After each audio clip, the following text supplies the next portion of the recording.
Hello, booze and ghouls. Welcome to another Trippy Food live stream, another grab bag. And hey, it's Doodle, the Prince of Dogness himself. We are joined by Doodle today. We may actually be joined by Andy as well. He's kicking around here somewhere. He may jump up. He wants to be pet. So whenever I start talking to the computer, he knows that there's something going on. I do have snacks for him. What do I do with the snacks? Oh, yeah, I got snacks. So welcome to another Saturday edition of Trippy Food live stream. My apologies to anybody who thought it was yesterday. I think I put out a notification pretty soon. For those who are in the room so far, we have Miguel Rangel, we have Bob, REA Junior Music. So far, just two. Maybe because it's a Sunday and people haven't caught up yet. Well, I say that, and then Adam Heb just walked into the room. So how's everybody doing today? Miguel, Bob, Adam, how are you guys doing this weekend? Bob, I guess I was going to say congratulations. That's probably not appropriate, but good news on your prognosis. So hope recovery is fine and you do well. Hey, it's John King. John King is just into the room. Yes, it is Doodle. Doodle's just kind of moping around. He's look at this. Look at this. Is that the cutest thing you've ever seen in your life? It's just the cutest thing I've ever seen in my life. Bob, actually, give me a call at some point in time and let's catch up. Let's catch up because I didn't know some things were occurring, and thank God for Facebook.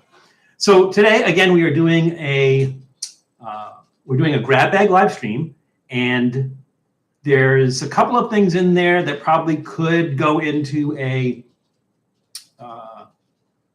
pumpkin spice live stream. Except, I just found a couple. If over the next week or so, I find more pumpkin spice stuff. Then we'll do another pumpkin spice live stream. 'Tis the season, so I imagine we're going to have more of those. Hey, Grub Warp, you were very early today. Welcome. I'm glad you could join us today. So thank you all. And did I miss anybody? I got Miguel, I got Bob, I got Adam, I got John, I got Grub Warp. And I think that I can't imagine. There she is. I was going to say, I can't imagine Janison's not going to join us, but Janice is here. And so now it is a party. Welcome, Janice. Good to see you. We will have some, probably in the next few days, Janice and I are going to film something after this, after the live stream. So we'll have something out with Janice in it on the next couple of days. And who doesn't like that, right? Again, question, how is the audio? How is the video? And, is it everything okay? Is it spotty? Is it catchy? Is it out of sync? How are things going? One of the things we're going to do, and actually we'll do that as our first snack, is I have that Mexican candy that we were going to do because it's pumpkin candy, and we were going to do it for our pumpkin spice live stream last week, and I forgot it. I forgot it here. If you remember correctly, we were off-site doing our live stream last week. So I had that today, and we will incorporate that. I don't know if anything else is. I guess our beverage of choice, our alcoholic beverage of choice, is pumpkin spice or pumpkin spice season. Oh, we sound good. Okay, great. And as a matter of fact, bear with me 1 second because I left those in the refrigerator. Let me go get those. I'll be right back.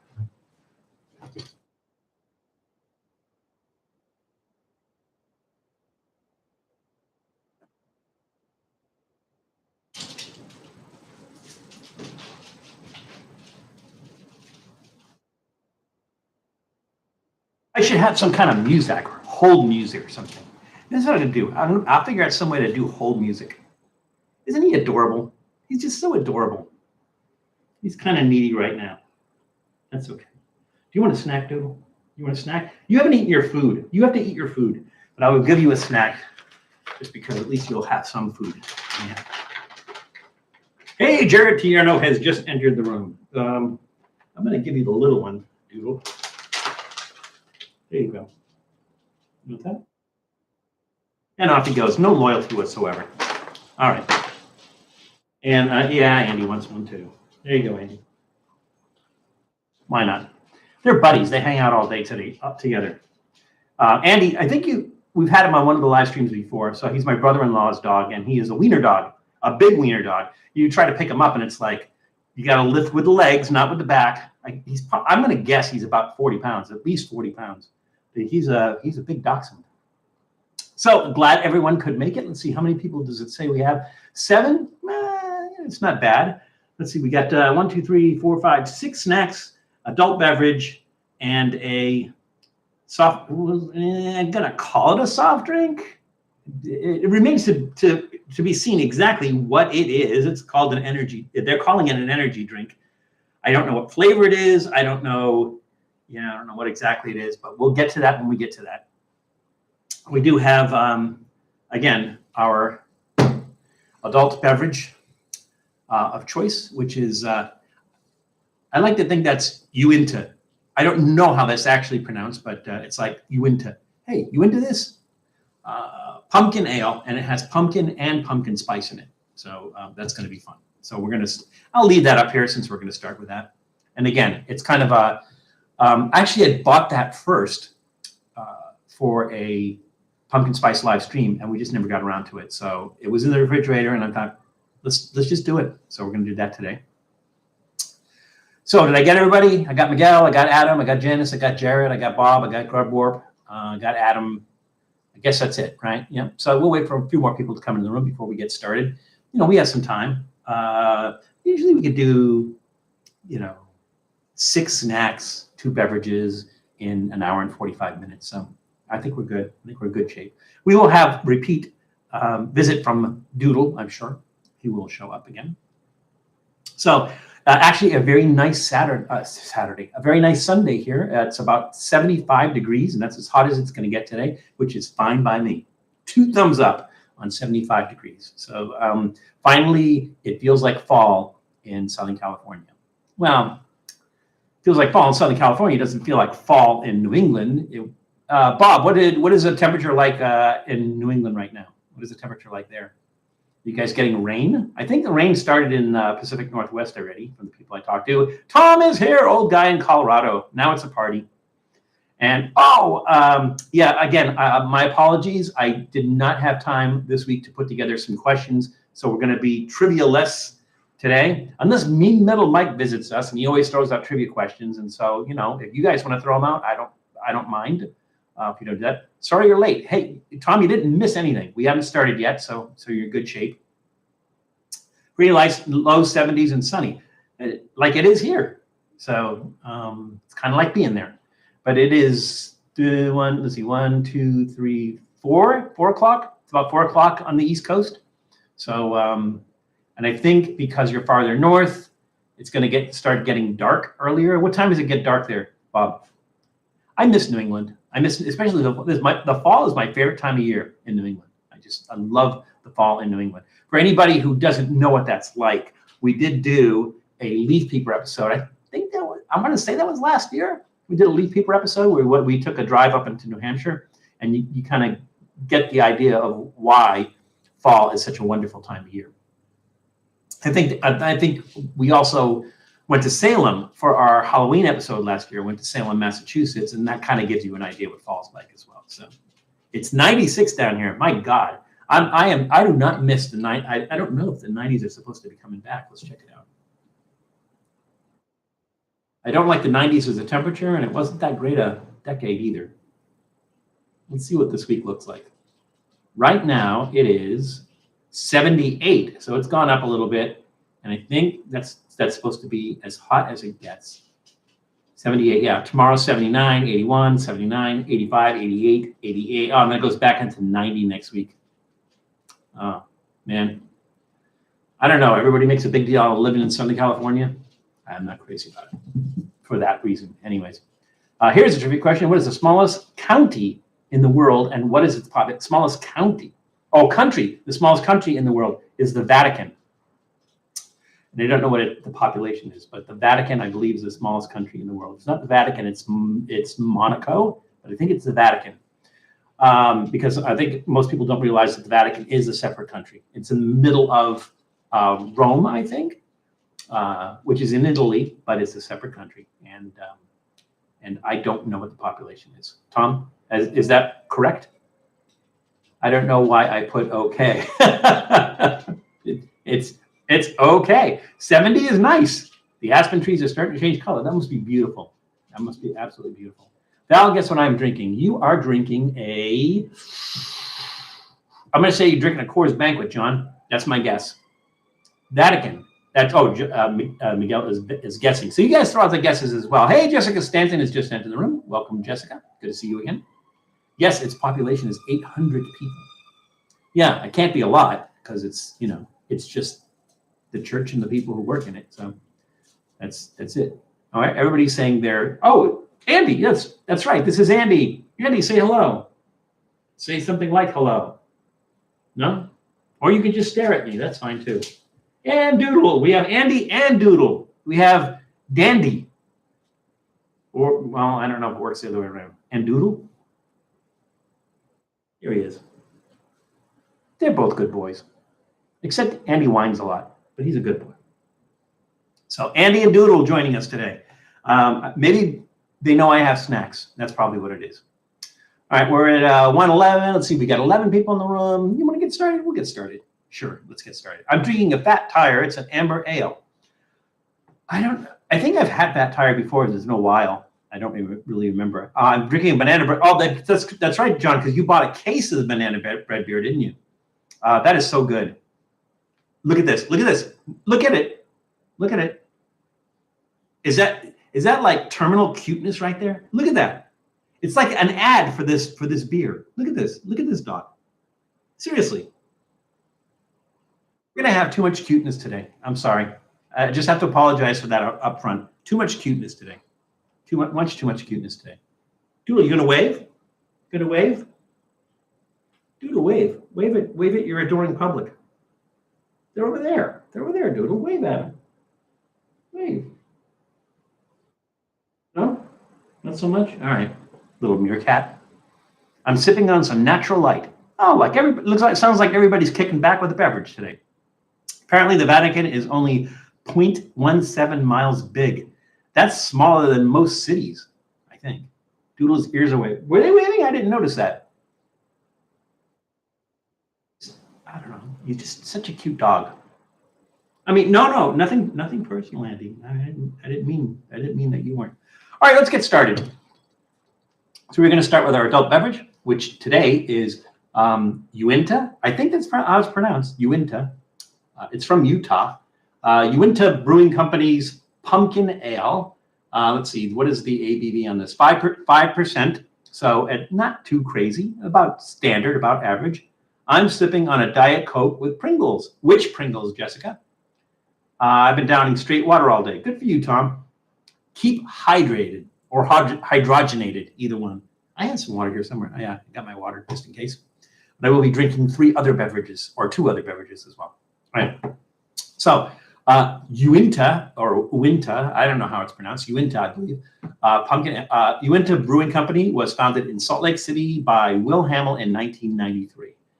And so not too much else. Let's see. They have this little like a progress meter for hops, malt, body, and color.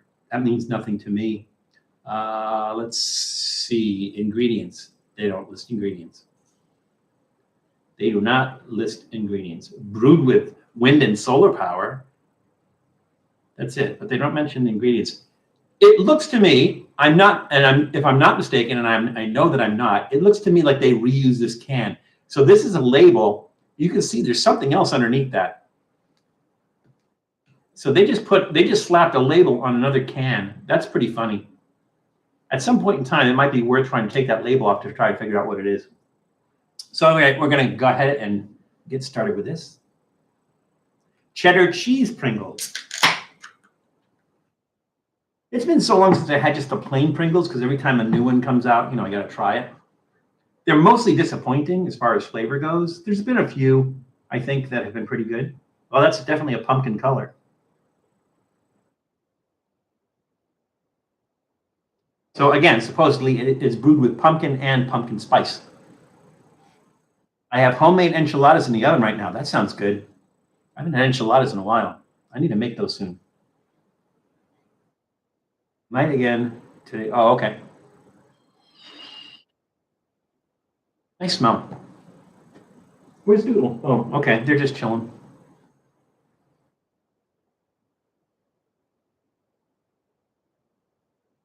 That's a weird flavor. Has a strong alcohol taste. which is really weird for a 5.0.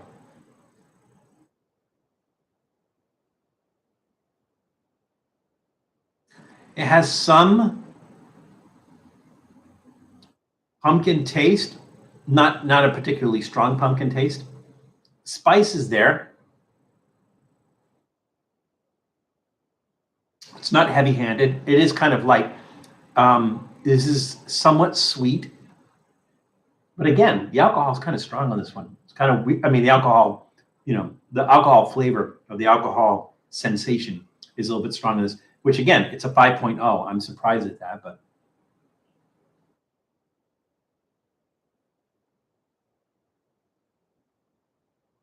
It's kind of like, I almost feel like pumpkin or pumpkin spice in a beer is better suited to a porter or a stout. They're kind of like the heavier, sweeter kind of beers, as opposed to like an ale. It works okay, but it's not something I would say like I want to get this again and it's phenomenal and everything. I'm going to give that a thumbs. I'm going to give that a thumbs in the middle, trending upward.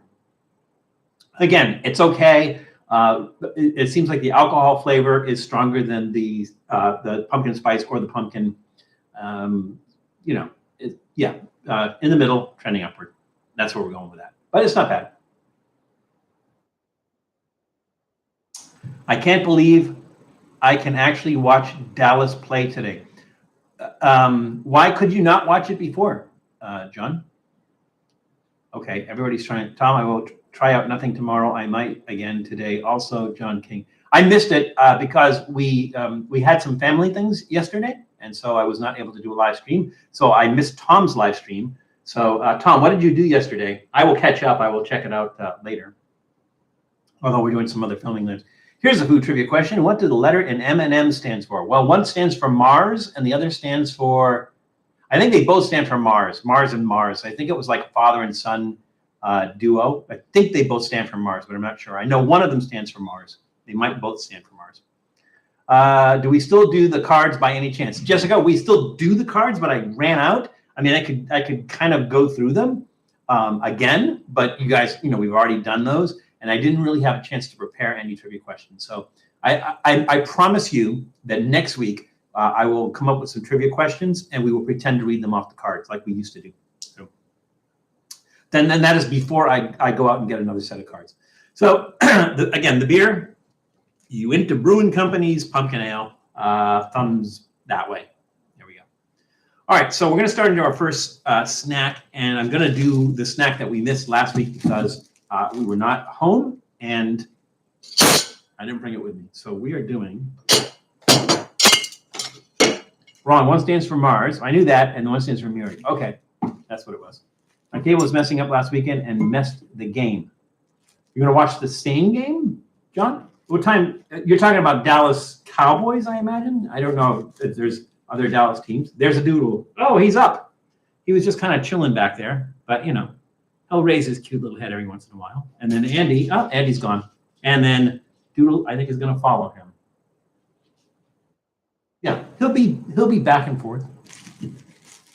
All right, so this is, I think the name in Spanish is Dulce De Calabazas, which means sweet pumpkin, I think, or sweet of pumpkin, or pumpkin sweet. I don't know. Dulce is sweet. Calabaza is pumpkin, so Dulces de Calabazas, sweet pumpkin, I guess. I'm gonna eat this sparingly because this, I think the only ingredients in this is pumpkin, sugar, and lots of it, and water. And I think they cook the pumpkin down to a puree. They add the sugar to it to thicken it up, or they kind of add the water to it and then add the sugar to it, and then it thickens up, and they just let it dry, and it becomes this thing that looks like a rock, but it is mostly sugar. So again, we're going to eat that sparingly. It's probably 2 billion calories, something like that. Last night I made bourbon glazed pork loin chops, white rice, sweet corn, and also made vanilla pudding for dessert. That is a meal, Tom. That's a whole meal. John, I take it you've had this. So anybody who has not had this, Typically, if you go into like a small mom and pop Mexican grocery or Latin American grocery, they'll have this. Some of them have them all year round. Most of them have them around this time of the year. They have other flavors besides pumpkin. So they come in all different colors. And when they break them up into small pieces, looks like a rock collection. But this time of the year, if you go into the Mexican groceries or the Latin American groceries and everything, they will have this. This one I got at, I want to say, yeah, I got this at Vallarta Supermarket, which is the big chain out here, and it's a very large grocery store. I'm going to try to cut a piece off. Yeah, that's okay. That's good enough. There we go. Because again, this is my Achilles heel is sugar. Well, sugar and salt. I like salt on things, and something like pretzels. Salt on pretzels is fine, but I never put salt on my food. I just don't like that overly salty sensation, and the same goes with sugar. I don't like overly sugar, and this is mostly sugar, so that piece ought to be small enough. Oh God, that is like pure sugar. Barely, you should try out if you can find pumpkin tamales. Didn't we do pumpkin tamales last year? They do have pumpkin spice tamales, and I think we did them last year. I don't think we did them on a live stream. I think we did an episode. If only there was a way to find out. Hang on a second.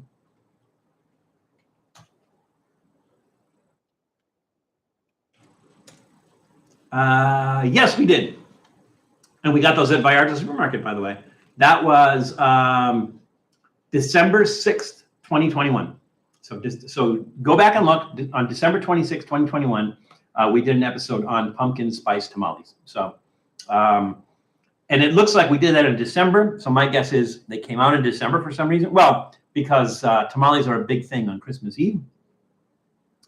And so, they just happen to have pumpkin spice with everything else. It was a little bit late, but they had them nonetheless. So that's a good suggestion, John. We already did it though. So if you want to, just go on the channel and do a search for pumpkin spice tamale. I think that's what we called it, right? Let's see. Pumpkin spice tamales. So just do a search for it on our channel, and there you go. And then you'll see the pumpkin spice tamale. If they come up again this year, I will try them, but no reason to do them on the live stream or an episode since we already did them. So there we go. Hey, Abe Simpson has just entered the room. Welcome, Abe. Good to see you. I think we have talked during the week through comments on the episodes. So there we go. I don't know where Julie is today. Julie's usually here. Now, I was going to say, there's almost the texture of coconut, like shredded coconut in here.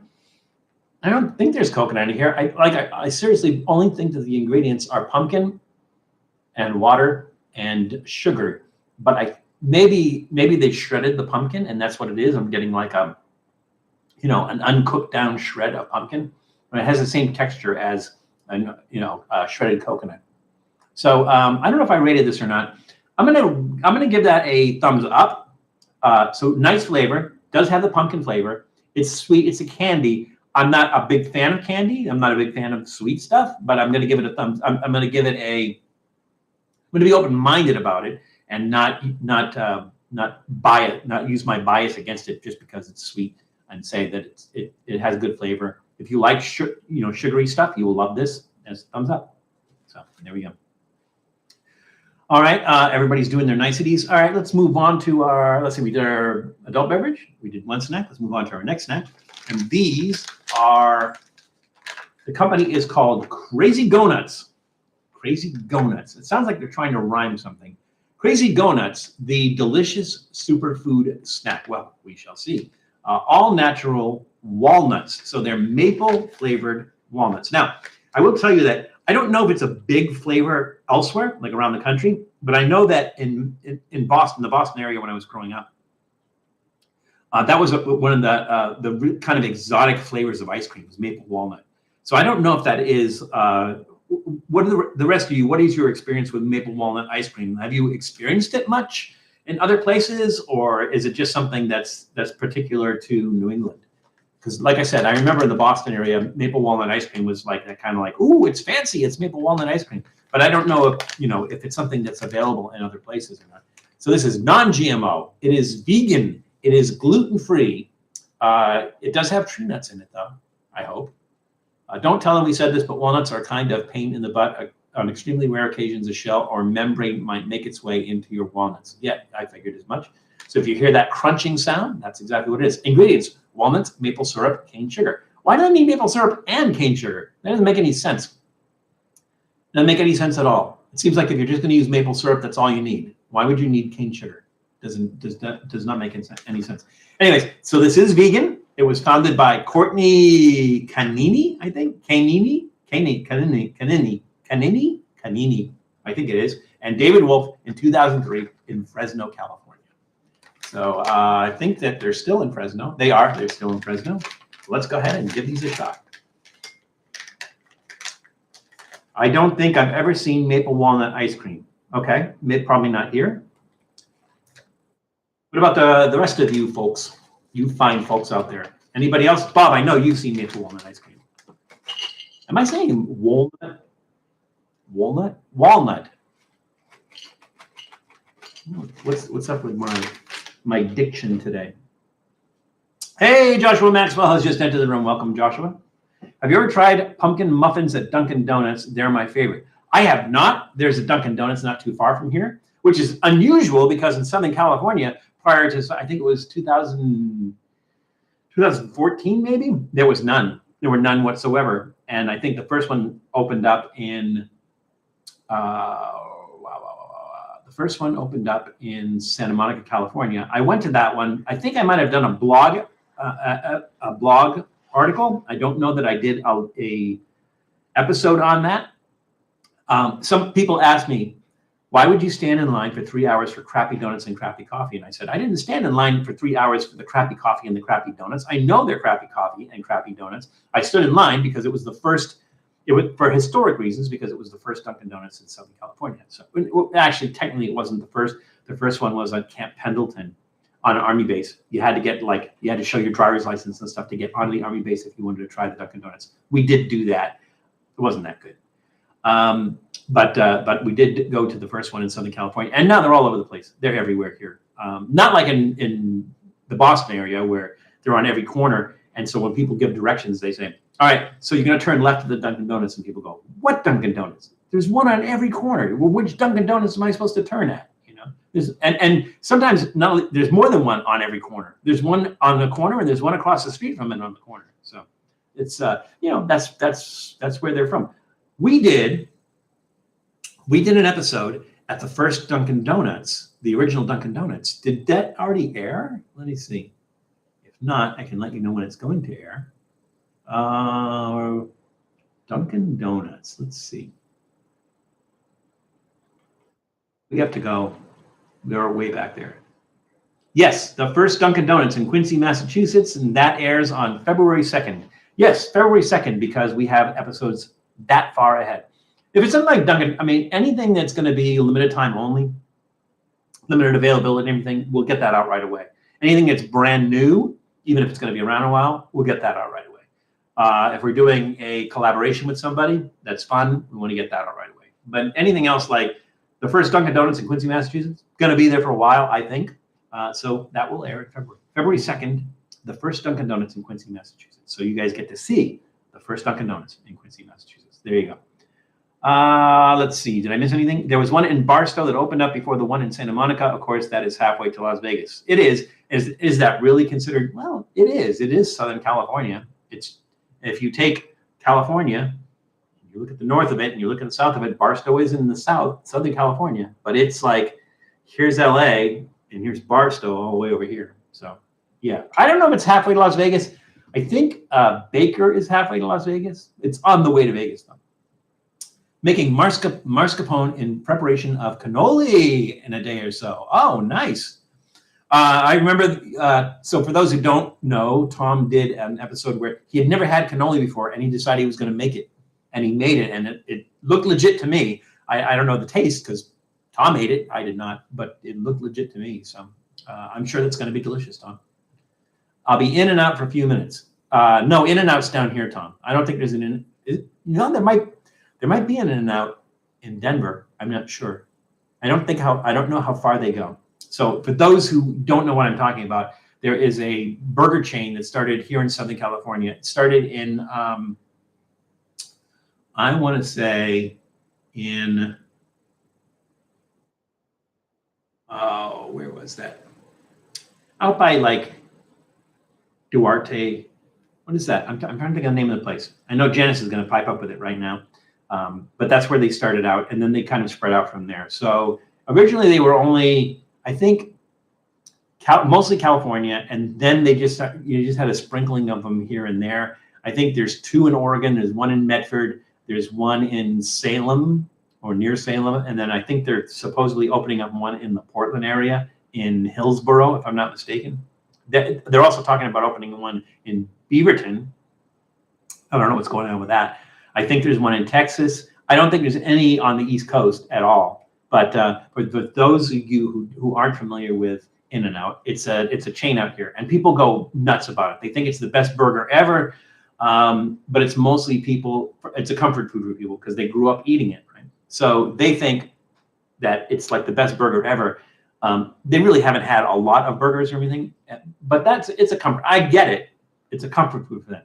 To me, it's an okay burger. It's only 3 ounces, so it's this skinny little patty. And somebody says, "Oh, you have to get a double, which is like 2 patties with cheese, with the sauce." And I'm like, if you got to get all that stuff to make it taste good, it's like, is it really worth it? But like I said, I get it that other people like it. To me, it's an okay burger. The price point is good. But again, remember, you're getting a smaller patty, but the price point is pretty good if you want a fast food burger. And it's not a bad fast food burger. Their fries, on the other hand, are the worst fries, hands down, of any fries in all of fast food. They're the worst. They're terrible because they make them wrong. They cut them and they immediately throw them in the grease, and that's it, right? They make them wrong. They don't blanch them. They don't twice fry them. They just make them wrong, and they're the worst fast fries ever. So there we go. And thank you, Janice. I knew where it was, and then it just wasn't coming to me. So yes, In-N-Out started out in Baldwin Park. Val, is water wet? Is which water wet? Which water are you talking about, John? It is a comfort food and very inexpensive. I always ask for grilled onions. You got to ask for other stuff just to fill it up a little bit, right? Janice, do you get a double, or you just get the single patty? Because it just seems like it's gone in no time because it's only a 3 ounce patty. But I will go to In-N-Out if there's not a Habit. And again, you people on the East Coast are going like, what's the Habit? The Habit is a burger chain that started in the 1960s in Santa Monica. Santa Barbara. Started in Santa Barbara, California. And I think they're branching east. So I think there's more of those branching. I think there's actually one in the Boston area. If I'm not mistaken, when I went to visit Julie, there was a Habit. I think they call it the Habit Burger and Grill, I think is what they're calling it, something like that. And their burgers are actually pretty good. So if I'm not near a Habit, if I'm not near a Fat Burger, not near a Five Guys, not near I'll skip McDonald's because their burger's terrible. Skip McDonald's, but if it's there, I'll get a burger. I won't get the fries though. They're terrible. We'd love to try In-N-Out one day. Well, Jared, maybe someday they'll make their way out to where you are. One last trivia question. How many ways can you make change for $1? Adam, I was told there wasn't going to be any math today. How many ways can you make change? Well, you can do 4 quarters. You can do 10 dimes.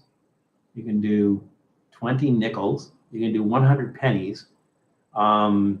And then there's variations thereof. So I don't know. It's going to be in the high hundreds.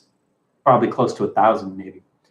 I don't know. Like I would have to stop everything I'm doing, sit down and try to figure that out. Like, okay, 3 quarters, 2 dimes, a nick, whatever. So I think it's going to be probably close to 900, maybe even more than that. That's my guess. I have a single, and that is a double. Yeah, I usually have the double because again, I don't like a 3 ounce patty, so I'll get the double, and I don't get the fries. Let's see. There's a Whataburger in Tallahassee, Florida, 5 hours away. Yeah, Whataburger is another one that hasn't gotten out here yet. So there's no Whataburger out in Southern California. Now, people out in Southern California trash Whataburger, and they go, "Oh, it's not even close to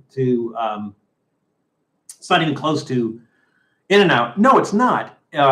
It's different, but I like it better than In-N-Out. The burger is bigger, at around the same price point and everything. It's just not here, and it's just a local thing, right? People grew up with In-N-Out. They're going to defend In-N-Out, even if it is better, whatever. So I think the closest Whataburger to us is in Arizona. I think it's the closest one to us. San Antonio, Texas has 2 locations for In-N-Out. Oh, okay. I knew they were in Texas. I didn't know where. I thought it was in the Dallas area, but I guess they're branching out in Texas. I love Five Guys and Burger King. I like Five Guys. Not crazy about Burger King. It depends. Every once in a while, they'll come out with something that's good. I liked when they came out with that that hand breaded chicken sandwich, I think they were calling it, or the crispy chicken sandwich. That was actually really decent, and I was surprised because usually Burger King's disappointing. Their tacos are terrible. They're horrible. They're not as bad as Jack in the Box tacos. Jack in the Box tacos are disgusting, right? But Jack in the Box tacos and Burger King tacos, yeah, terrible. Really, really, really bad. So there we go. I like Dairy Queen. What do you like at Dairy Queen, John? Because Dairy Queen's famous for their ice cream. I don't know that they're famous for their sandwiches or their burgers or anything. So I don't know. Are you talking about the burgers, John? Burger King burgers are always cold. They're just not good. It's not good. 293 technically if you trade a paper dollar for a dollar coin. Oh, okay. I thought it was more than that, Adam, but I would think there would be a lot more than that. But there we go. But who would trade a paper dollar for a dollar coin unless you have a vending machine that takes dollar coins? That's why you would want to do that. But other than that, paper's paper. So there we go. Yeah, a lot lower than I thought. I would just thought there was so many combinations at the end, not like the 900s or something like that. All is right with the world. Doodle is back, and so are you, Ice Hand. So everybody, welcome Ice Hand back to the room. Good to see you again. I was in the middle eating these maple walnuts. I'm just going to call them maple walnuts. We started off. See, here's how we go on the tangent. We started off asking people if they had maple walnut ice cream because it's a big deal on the East Coast, in New England at least, and I don't know if they have it in other places. We started talking about maple walnut ice cream, and somehow we ended up talking about In-N-Out. Rather have a brisket sandwich. Brisket sandwich is good. I just had one the other day. I'm doing an episode on Venice. I was going to say Venice, California. It's not Venice, California. It used to be Venice, California. It started out as a city. Then it got incorporated into Los Angeles. So it's part of Los Angeles. They call it a neighborhood of Venice. But people still consider it a city. They still call it Venice, California.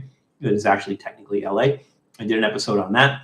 It's going to take me a long time to put that together because we covered the canals, we covered Venice Beach, and we covered the canals, Venice Beach, and Abbot Kinney Boulevard. So in that, there's a place called Charlie's Deli. Now, Charlie's Deli is originally from Portland, Oregon. The original Charlie's Deli is in Portland, Oregon. They're famous for their sandwiches, and they had a brisket and bacon sandwich. So we were reviewing that in our Venice episode, which, again, is going to take a long time to edit, but I hope to have that up soon. They still have the walnut taste. I know there's sugar in here because it says that the only ingredients are walnuts, cane sugar, and maple syrup. But fortunately, they're not overly sweet. So maybe they went light on the sugar. Still, and it doesn't cover up the maple taste. The walnut taste. So these are nice. They're light. They are sweeter than typical, if you're eating walnuts. They are sweeter than walnuts. Typical walnuts. Nice flavor. Not too sweet. They're going to get a thumbs up. Those are really good. I see eating a lot of them, though. It's not baklava sweet, but it is sweet. So there we go. All right, what am I missing? Oh, the Hunger Buster. Now, what was the Hunger Buster? Is that a burger? Now, one thing about Dairy Queen is I think they merged with Orange Julius, so you can now get Orange Julius at a Dairy Queen, but I think Orange Julius was a separate company. If you've ever had Orange Julius, in the LA area, there is a company. I don't even know what the name of the company is, but they have something called Orange Bang. And Orange Bang you can get at most convenience stores, like the ones at the gas stations. Most of them have them. They have them at the fountain. It's a fountain drink. And basically what it is it comes in like a box in a plastic bag. It's cold and they kind of whip it up. It's kind of whip it good. And so if you were to compare that and Orange Julius, it's much, much better than Orange Julius. I think part of the reason that it's frothy and everything is they add egg white to it, which makes it frothy. When I used to go back and forth between LA and Portland, when I lived in Portland, I'd come down here to visit, and then I would go back out to, drive back up to Portland. I would always stop. There is a Circle, is it Circle K? Yeah, Circle K at a 76 station in Santa Clarita, California. So as you're going up I-5, or the 5, as they say down here, you're going up the 5, and you're going through Santa Clarita. It's this off ramp just before you get to the nothing part of I-5, and the gas station's right there. So I would almost always stop there, probably about like 4 or 5 o'clock in the morning. I'd be stopping there, get myself an Orange Bang, knowing that I'm probably not going to have it for a few months. So that was my little bit of LA that I would take with me, is to get the Orange Bang before I left. So Orange Bang is the name of the company. Oh, okay. So the reason that I was confused about that, Janice, is because they have other products as well. So they do one called Jamaica, I think it is called. And it's, if I'm not mistaken, it's like a hibiscus flavored drink. They do a horchata. Janice, do you know what the other drinks they are? They have like 5 of them. They do an horchata. They have something called Jamaica. And I don't remember what the other ones are, but they do have like 2 or 3 other ones. So, Eli, we went through 2 snacks and our adult beverage. So our adult beverage was Uinta Brewing Company's Pumpkin Ale. That was our adult beverage. We did pumpkin Mexican candy, or Dulce De Calabazas. And we just did these, which are Crazy Go Nuts maple walnuts. Not maple walnuts, maple flavored walnuts. If that makes any sense whatsoever. Oh, Doodle's just chilling here. Maybe he'll perk his head up a little bit later. So that's what you missed so far. As you know, we will throw those all together at the end. So we did, let's see, 2 snacks. Time for another snack. Let's do these. Did I miss anything? Did I miss anybody? Okay, Joshua is saying, have not had a Burger King in 7 years. Wow, that's a long time. I have Burger King when they come out with something new and interesting, only for the channel. It's not a go-to for me. So like, if it's just me, just going to go out for a quick burger, I will not go to Burger King. But if they're coming out with something new, like when they did the Impossible Whopper, we did that. When you did that crispy chicken sandwich, that was really good. We did that. I think we did the tacos when they did the $1 tacos. I think we did those. Not good. But we'll do them when they do something new. But otherwise, it's not a go-to for me. Burger King is not a go-to. I suppose if you were to ask me, of all the fast food places, if I was going to get a fast food burger, I know In-N-Out is cheaper, but again, it's skinny ass 3-ounce patty. I will probably either go to the Habit or Wendy's. I like Five Guys. It's just really expensive. I don't know how they had to get away with that much. It's really expensive. Their burgers, I think, just a small cheeseburger is close to $9. It's crazy. It's insane. The only benefit to paying that much money is that all the free toppings. And if that's the case, then you get all the free toppings. Just say put everything on it. Every one of your free toppings, put that on top of it. Unless one's chocolate, put all your free toppings on it. Or as Adam Hebb would say, we know what toppings you would put on the burger. So if anybody missed that, by the way, I think that we aired that last week. That, oh, well, we didn't air that. It was on Reckless Eating. On Reckless Eating, Adam Hebb had suggested to, I think he sponsored it, actually sponsored it, to Matt to do this thing called the 2020 burger. And it had, if I see if I can remember what it had on it, it had durian, it had not sardines, anchovy, it had durian, anchovies. Let's see, what else was on it? Durian, anchovies, Rocky Mountain oysters, red onion. I think it just said onion, but I think we put red onion on there. Lettuce and tomato, which Matt hate. I mean, but you know, you put that on a burger anyways. Overcooked. Let's see, was overcooked glass noodles. He asked us to do Carolina Reaper sauce. I didn't have a Carolina Reaper sauce, so I used the XXX, Last Dab XXX, which is hotter than Carolina Reaper sauce because it's made with pepper X. So we did that. And then the bun, we used a concha, which is that Mexican sweetbread. And well, I'm not going to spoil it for you. It's on Reckless Eating. Go out at Reckless Eating and check it out. The 2020 burger. It was pretty spectacular. Maybe not as, from my standpoint, not as bad as the 2020 burrito that Tom came up with that challenged me to try. So there we go. Okay, it looks like Janice was answering that question. Let's see. Joe Ziller has just entered the room. Welcome, Joe. Good to see you again. Let's see. They have a lot of Olays, lemon, punch, and orange. Well, the orange is orange bang, right, Janice, I think? Or is that a separate one? I don't know, orange Olay, which is that different than the orange bang? Hispanic Olays, Jamaica, Tamarindo, and Horchata. Tamarindo is the one I was forgetting about. And the bangs aren't. Oh, okay. So there's a difference between the Olays and the bangs. That's interesting. I didn't realize they had that many. And I also didn't realize they had a strawberry bang. I'm going to have to check that out. I'll have to try that. So, you know what I'm going to do? There is a place in Pasadena that I think they have all those drinks. So we're just going to have to go and do that. I'm going to have to do it as a, collaboration because I'm not drinking all that. I mean, I can't. And it's physically impossible. And I don't want to buy even the small ones. I don't want to just buy all that. We're talking about how many? 1, 2, 3, 4, 5, 9. We're talking about 9 beverages. Even if I get all the small ones, I can't possibly drink that all. So, I mean, I could, you know, could be a challenge, but I'm not going to do that. The bangs have milk and egg whites. Yeah, I knew it was the egg white. It kind of makes them frothy and everything. But Wendy's has a really solid chicken sandwich, and I think it's overpriced. If you're talking about the hot honey chicken sandwich, I didn't like that. Eli, we did do that one. We did do the hot honey chicken sandwich, and it was not hot or honey enough. That was my impression. I mean, the chicken wasn't bad, but not hot honey.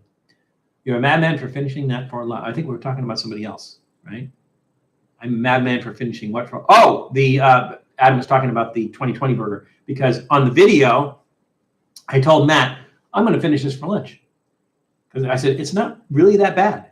And he thought I was crazy because he took a bite and I think maybe a couple of chews of it and then he spit it out in the bag and thought it was the most disgusting thing he'd ever eaten in his life.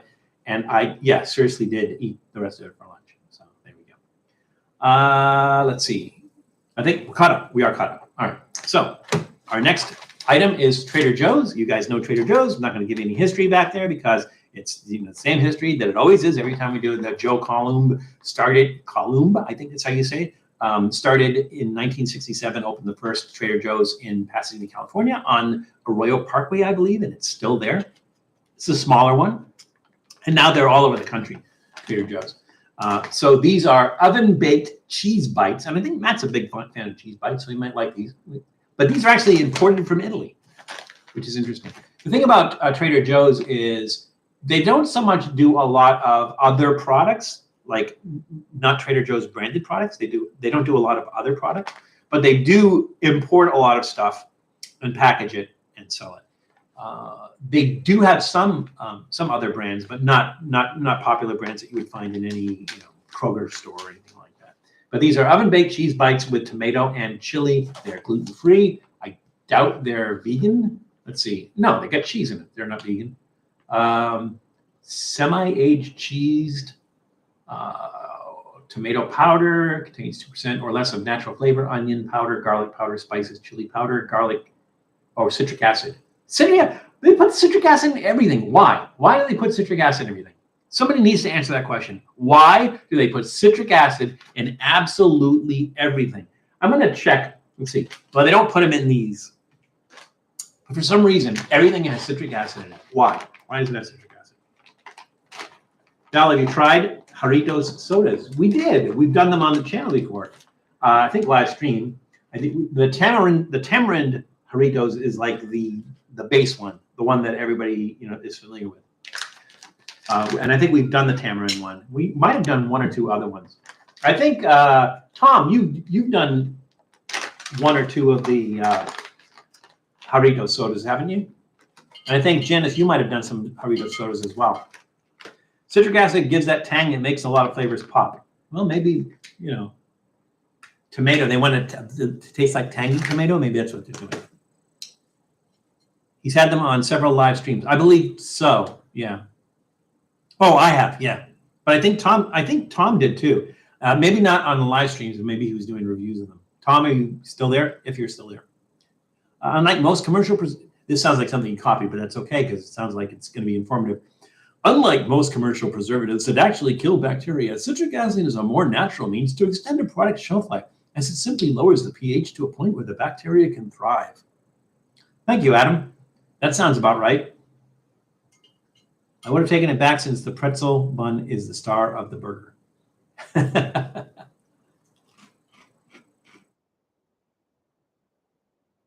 I do like Janice. I think my favorite bun is a pretzel bun, but only some things work with it. That citric acid does give it a tang. It gives it sourness. It is sour. So it makes the cheese a lot sharper. It doesn't say what kind of cheese it is, but it's made with skim milk, aged cheese. I don't think it's that strong. There's kind of an aftertaste, like the Parmesan cheese that they give you with pizza in the little packets. There's kind of that aftertaste of it, like cheap Parmesan cheese. I'm getting the tomato. The tomato is nice, but that sourness, not digging that so much. And like I said, maybe they're trying to make the cheese sharp. Maybe they're trying to make the tomato tangy. I'm not sure. As far as the chili goes, it almost doesn't exist.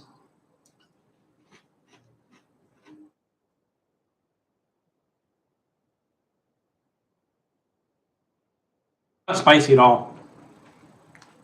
Again, it seems like that sourness is the predominant taste here. You do get the cheese, but again, it tastes like that cheap pizza cheese. I mean, not the mozzarella, the cheap Parmesan. Do you get the tomato flavor? That's pretty good. I don't know. Needs more chili. That sourness is a little bit overwhelming. I'm going to give it thumbs in the middle. Just thumbs in the middle. I mean, they're nice. It's a crunchy snack. It's nice. But again, it tastes like a cheap. It tastes like a cheap cheese. The cheese part of it, not really crazy about. So there we go. Yes, reviewed several flavors of Jarritos. I thought so, Tom. Yeah. All right, so.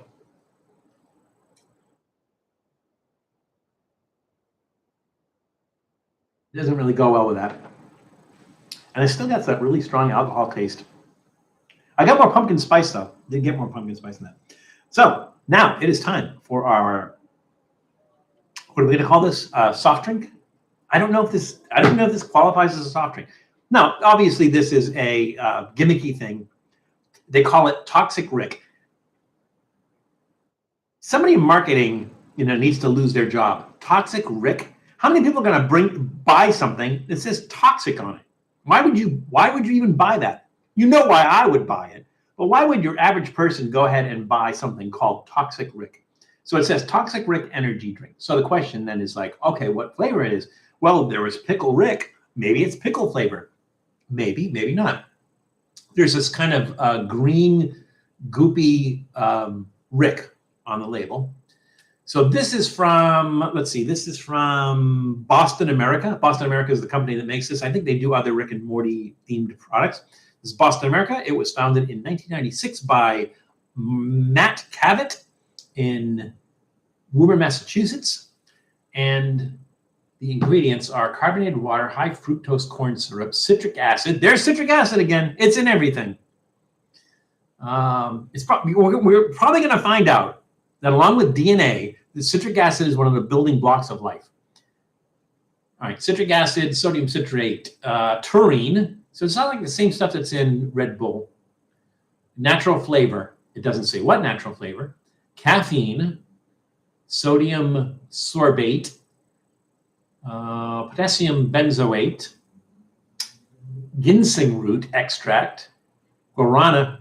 They have all the energy stuff. So they have caffeine, they have guarana, they have taurine, and they have ginseng. So it's all that stuff that puts a little pep in your step. Let's see. No, what is it? Nosferatu? No. Not nostril? I can't read that. Nostal? I don't even know what that is. Niacinamide, D-calcium, and then the colors. Folic blue, folic red.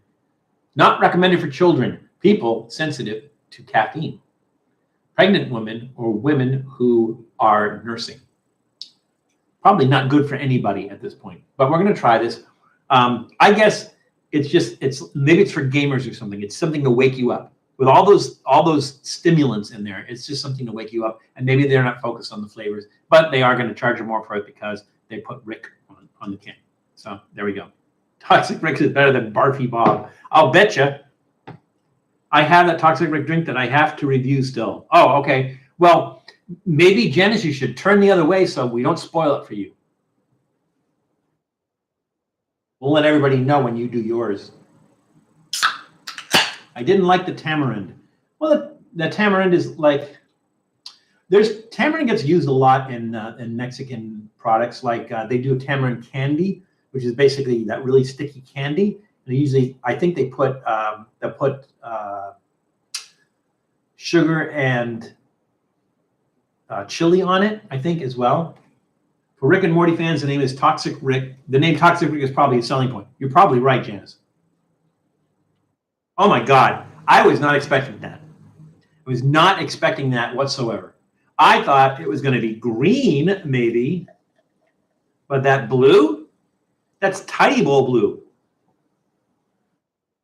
I think the last thing we drank that was that blue was that Fanta, the Fanta? I think that's the last thing we had that was that blue. The fact that they made it blue tells me they don't care what flavor it is. So I'm doubting this is going to be. What are some of the ones that they make that are blue? It's like sour watermelon, I think, is sometimes blue, and then like the sour raspberry thing names. Sometimes that's blue. Can you see the little man in the rowboat? Just to watch him go down the drain. Smells sugary.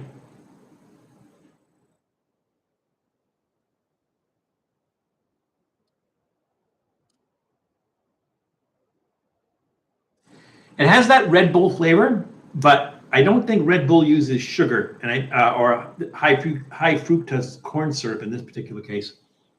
Also, the citric acid makes it more tangy, so it's not just like Red Bull. It has the same things in Red Bull, but most of those things are flavorless anyways.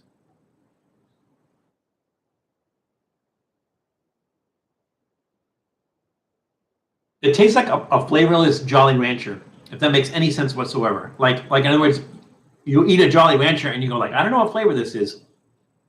It's not cherry. It's not lemon. It's not orange. I don't know what it is. This is just gimmicky. It's just gimmicky. You got Rick on the label. It is an energy drink, so it's like fun for gamers and everything. The blue, it doesn't even stay on your tongue. The blue color is interesting. I can't tell what flavor it is. What if you were to ask me what flavor, Val, what flavor do you think that is? I would say citric acid. That's the flavor. The flavor is citric acid. It doesn't taste like a berry. It doesn't taste fruity. Yeah, it's just kind of, you know, if I was going to say it tastes like anything, I would say like a watered down apple cider, maybe. But it doesn't have apple taste. I don't know.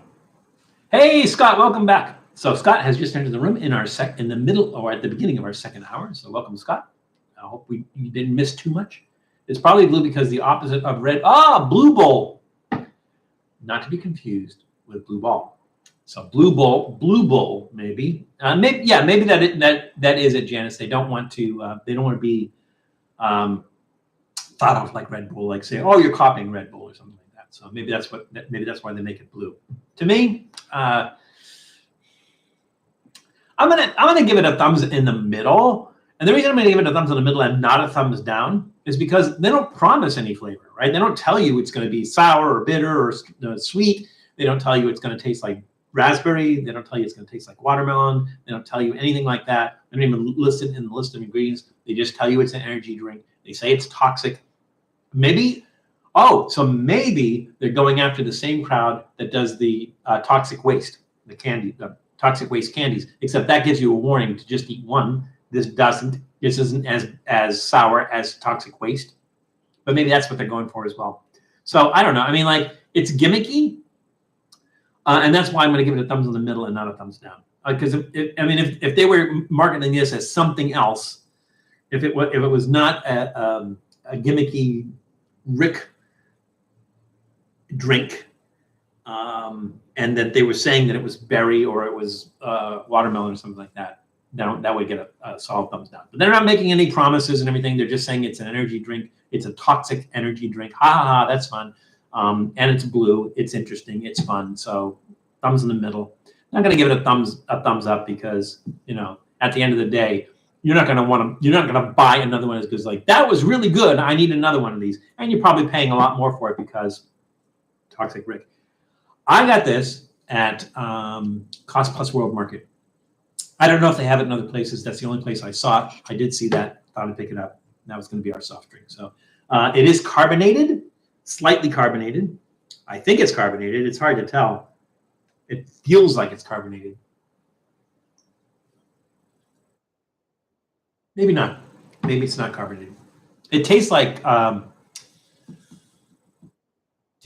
acid Kool-Aid. That's what it tastes like.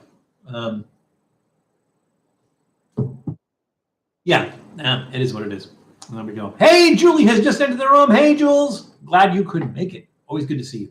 Second hour, but still, you're always welcome. Our door is always open. Actually, it's closed right now, but our internet door is always open. Now, there we go. Let's see. Everybody's saying hello. That's fine. All right. So now we did that. Now it's time to do something stupid, right? It is a time on Trippy Food in our live stream when we do something stupid. And we're going to use our Bacon and Barrels festival in Chumash Casino Resort. Chumash Casino Resort is the one that did it. I believe, I don't know if they still do it in the same place. It's in Los Olivos, California, is where they would do the Bacon and Barrels. I don't know if they're still doing Bacon and Barrels, but Bacon and Barrels is like bourbon and beer is the barrel part, and the bacon is the bacon part, and that's kind of what they do. The one thing I remember about that is that Q the Critic was actually working. Quincy was actually working one of them, and he was walking around with a plate of bacon, just walking around through the crowd with plates of bacon. That was his job, is to hand out bacon, strips of bacon to people, and they were calling him Bacon Jesus. That's one of the things I remember about it. I think we blogged it. I don't think we've ever done an episode on it. So there we go. Yes, Doodle was here earlier at the beginning. He's chilling over there. Maybe he'll come up afterwards. Maybe we'll entice him with a snack or something. So anyways, time to do something stupid. We're mixing these. Look at these colors. That ought to be interesting. Anybody want to take a guess of what color this is going to make when I put these together? Scientists out there? Anybody want to take a guess? It's Doodle.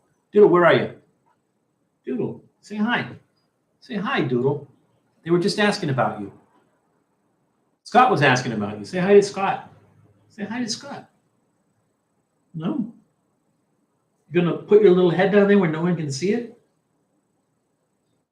No, you cannot have that pumpkin candy, Doodle. I'm sorry.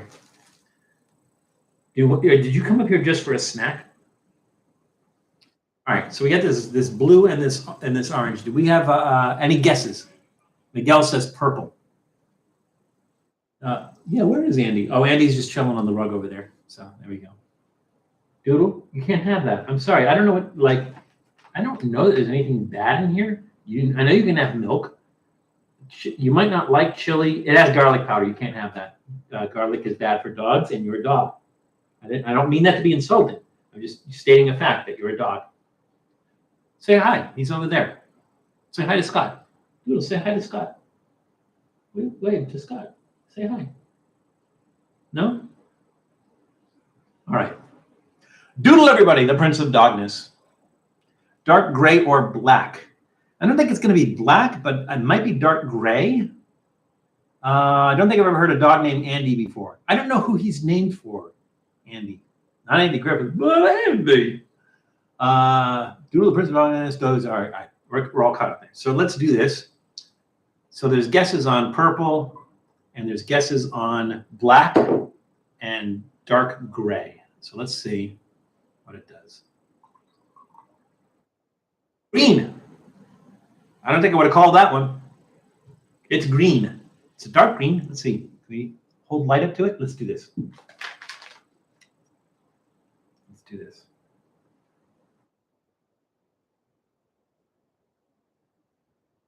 That's green. That's definitely green. Yellow and blue make green. That's not yellow, though. I would have thought like brown. My guess would have been brown. But that's okay. Cheers.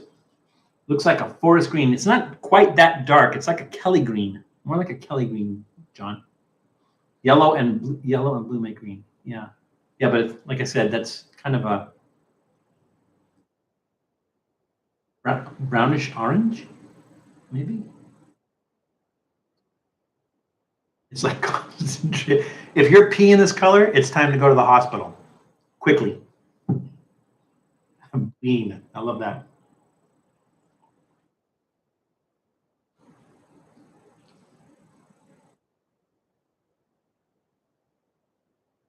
Like sour beer. Not overly sour. Like slightly sour, watered down beer. A little bit of a citrusy, the citric acid has a citrus taste. So it's sort of like not a definitive citrus. Let me try that in English. Not a definitive citrus taste. So it's not like lemon or lime or orange or trying to tell the difference between a lemon and a lime. What song is that? 'Cause I've got 1, 2, 3, 4, 5. I got 1, 2, 3, 4, 5. What? Bob, if Bob's still there, he knows what that is. That tastes like melted candy, put in a blender with lots of water. That's not good. And it's not horrible. It's just not, it has this watered down sensation. Maybe that's good because this pumpkin ale has kind of a strong alcohol taste, and that waters that alcohol taste down. Citric acid is the taste in there, and again, it's an undefined taste.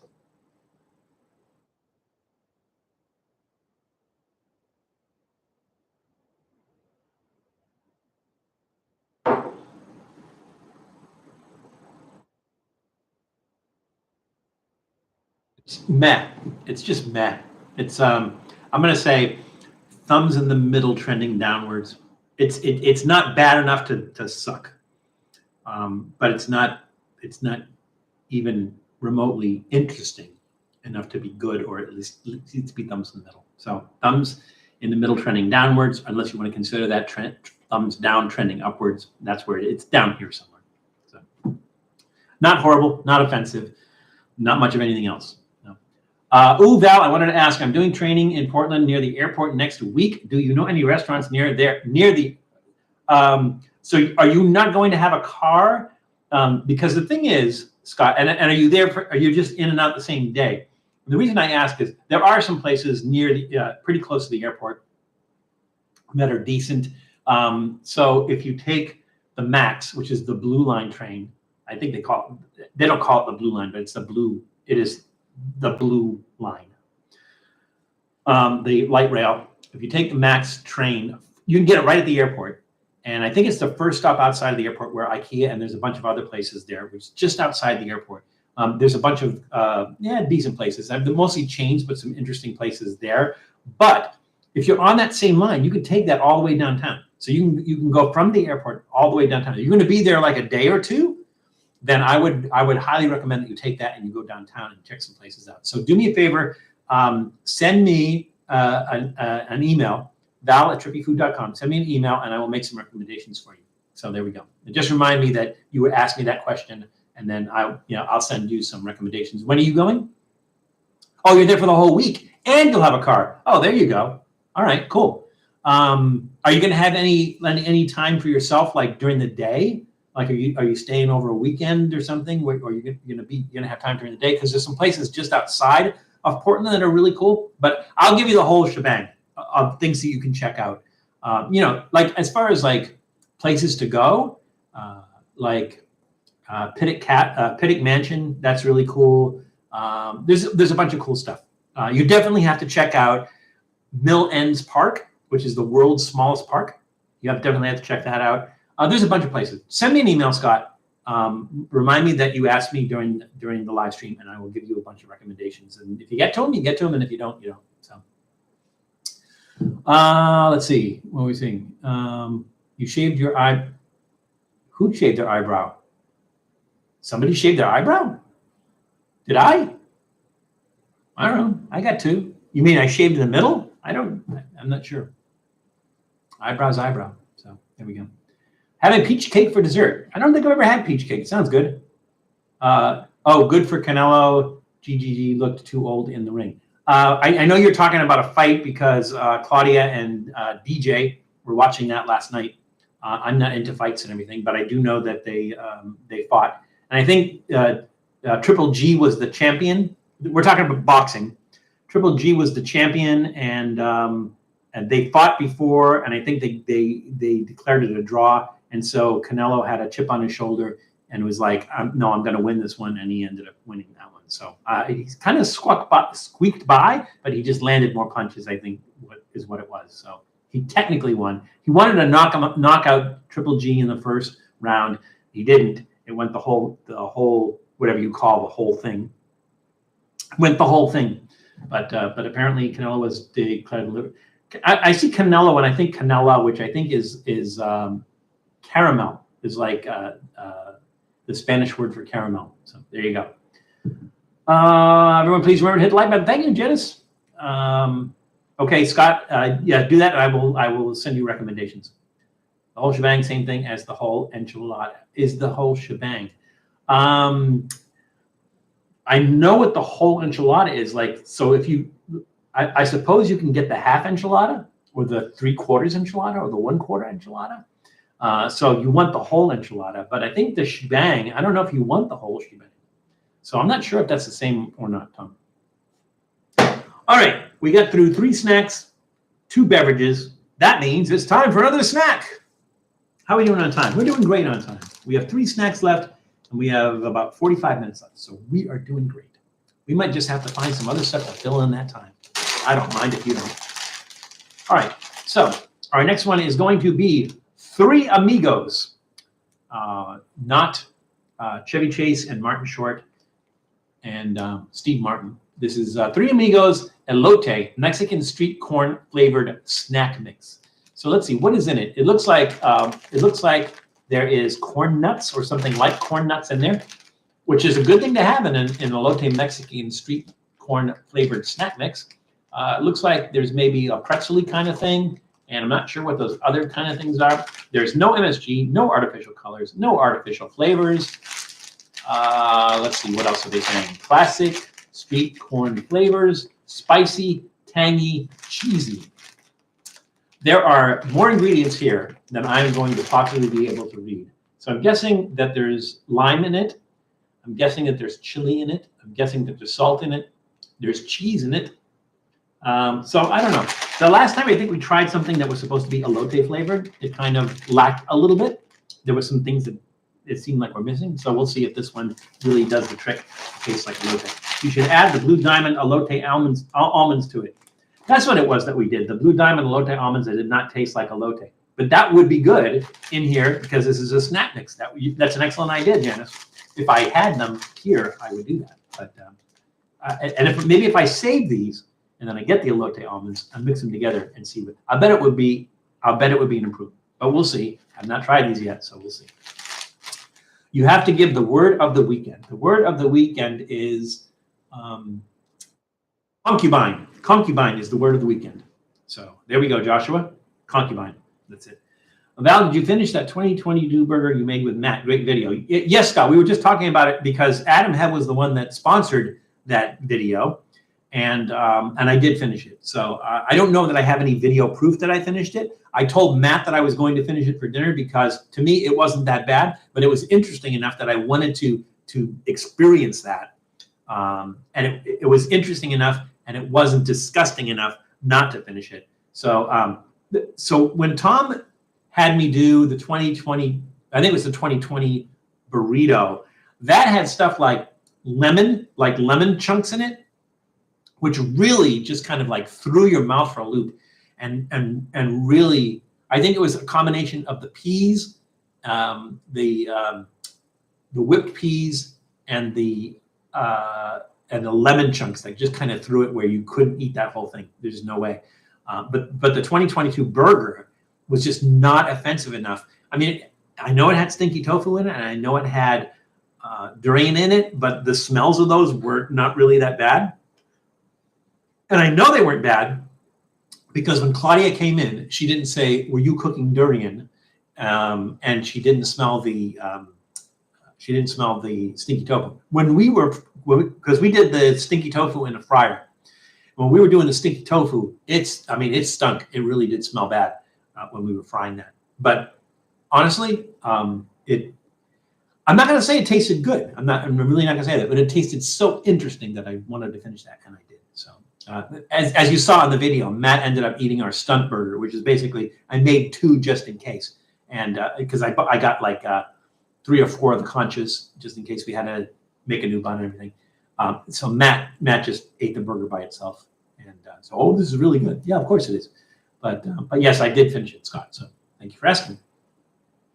I have a word too, if it is okay, as long as it. Oh, photodegradable. I know biodegradable. I'm guessing photodegradable means that it disintegrates in light. Light makes it disintegrate. That's my guess, just based on the Greek root of the words. That's my guess. Word of the day, acrimonious. That's a good word too. Everybody's throwing out a word here. So just feel free to throw your words out in the stream here. Everybody out there, you have a word for today, throw it out there. Make sure it's family friendly. But acrimonious and photodegradable are family friendly. So there we go. An acrimonious photodegradable concubine. That would be interesting. I'm out at peas, can't eat them. Oh, I don't like peas, but I don't like canned peas, and I don't like frozen peas. I don't mind fresh peas, and I don't mind mushy peas, like when you're serving it with fish and chips, like you would get in a British pub. I don't mind those, but canned peas and frozen peas, yeah, don't like them. I'll pass on those. So, there you go. Burger looked great, taste-wise. It was. I mean, it really was fascinating to look at. I mean, I think so. It was just stunning to look at. So I posted a picture of it on Instagram. So if you guys, check out our Instagram feed, I posted a picture of there on Instagram. It just looked. I mean, it looked like art. It was beautiful art. When you realize what was in it, it kind of threw you a little bit, and you're like, I don't think I'm really crazy about that and everything. But then tasting it, it was interesting enough that, like, I'm not going to say it was good. It was not good, but it was interesting enough that I wanted to eat the whole thing. So I wanted to experience that altogether. So there we are. There we do. Medulla oblongata. Wow. Now we're getting scientific with medical terms here. The medulla oblongata is somewhere back there. Lugubrious. That one I'm not familiar with. I'll have to look up lugubrious. But hey, throw them out there if you got them. Word them if you got them. OG for 1K. You should, OG. All right. You should do raw oysters with lima beans covered in chocolate syrup. Oh my God. I don't mind any of those separately. I'm not crazy about the chocolate syrup. Not crazy about it all. But raw oysters, love raw oysters, like lima beans, the chocolate syrup, but all three together? What? I'm sure that that Tom can come up with something. I've seen some of the stuff he eats, like you might want to put Vienna sausage in there. Mix some Vienna sausage in there. I think that's one of Tom's Achilles heels. That'd be interesting. Yeah, we'll see if we can get Tom up to 1K, and we'll have him do like some sort of challenge if he gets to 1K, and we'll all help him get there. But we'll wait to see what it is that he's going to do for 1K, and then we'll get him to 1K. Word always reminds me of the movie Waterboy with Adam Sandler. Which word was that? Oh, medulla oblongata. Beleaguered. That's a good one. Like a thousand beleaguereds under the sea. No, that's something different. All right. So our elote Mexican street corn from Three Amigos. The name of the actual company that makes this, Three Amigos is the product line. The company that makes it is called Nutty Naturals Holdings, which sounds like a porn search term, but it's not. Nutty Natural Holdings, or NNH, is the name of the parent company. They are in Paterson, New Jersey. They were founded in 2014 by David Krause. Let's just dig into this. It is a product of USA and Spain. Spain? That doesn't say Spain, does it? It does. It says Spain. I don't know. I thought elote was a Mexican thing. It says product of Spain. Go figure. You up to eating the rocks. It's time to eat the rocks. I want to make some jacaro fish tacos. That sounds interesting. I would tell you right now that jacaro is still on my bucket list. I still want to do jacaro. I just don't know where to get it. So if you guys can help me out with finding out where to get jacaro, I will do that. And I will do that as taco. I mean, I will try it by itself first, but then I will make fish tacos with it. That's an awesome idea, Eli. I will try to make that happen somehow. I just got to figure out how I'm going to get my hands on jacaro. So there we go. Now I want some corn nuts. Haven't had them forever. I like corn nuts, but look at all these things are little. I got to try to assemble this into something. So.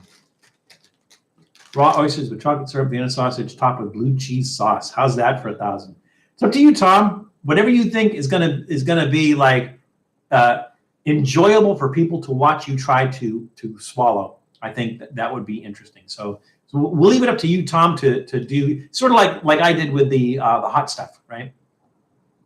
Oh, by the way, as long as we're on that subject of the hot stuff. So I realized that I did not do the peanut brutal. And I didn't do the peanut brutal because I did 2 of the one chip challenges back to back, and that wrecked me. It totally wrecked me. And so I would have been, I don't know, may have been hospitalized if I had done the peanut brutal. But somebody, I can't remember who it was, suggested, well, why don't you just put it in your mouth, chew it, say 60 seconds or whatever it is, and spit it out, right? So I will do that until that one's gone, and then do the second one and do that one's gone. That seems doable. The question is, do I do that as an episode, or do I do that on the live stream? Because it would have to be like the end of the live stream, because that would be it, right? My promise to you is I will do that. I'm just going to figure out what's the best way to do it. To do it as part of an. I think maybe I'm going to do it as an episode, as a follow up, as the other episode, because I kind of don't want to ruin a live stream with everything else that I'm trying just to do that. And it's not worth doing a live stream just to eat that, because I think maybe we're talking about 15 minutes or 15 or 20 minutes, and who wants to watch a 15 or 20-minute live stream? So I might do that as an episode as opposed to a live stream, but I don't know. I'll play around with it. If you guys have any ideas, let me know. Were you there, Val, when Matt opened an empty box of the chip challenge? No, I was not. Of the one chip challenge? No, I was not. I would remember that. The thing was, I talked to Katie from Beyond Seattle Eats, and she said that the 2022 one It turns your tongue blue, but she said that was really, really brutal because she did that with her family. So she and her husband and the 2 kids, I think it was, they all did that. And she said it was pretty brutal. It was one of the hottest ones that she had eaten. Now, I think when I did it, and I don't know if it's because I did the 2021 just before it, it just didn't seem as hot to me. But like I said, eating both of those together and swallowing them gave me capsaicin cramps later on. So, there we go. So I'm all cut up. I did the 2020, 2021, and 2022 one. So when they do another one, we'll do it. Live stream, so we know no editing trick because we know you're a Twicky one, Mr. Wabbit. Oh, that's that crazy Wabbit. Live stream. It's up to you guys. Maybe we do a separate live stream. But if I'm gonna do a live, if I'm gonna live stream it, I'm just gonna do that. I'm not gonna do anything else. Just that. And so it'll be a short live stream. But if that's what you guys want, I'll do it. All right. So let's do this. Let's do a poll.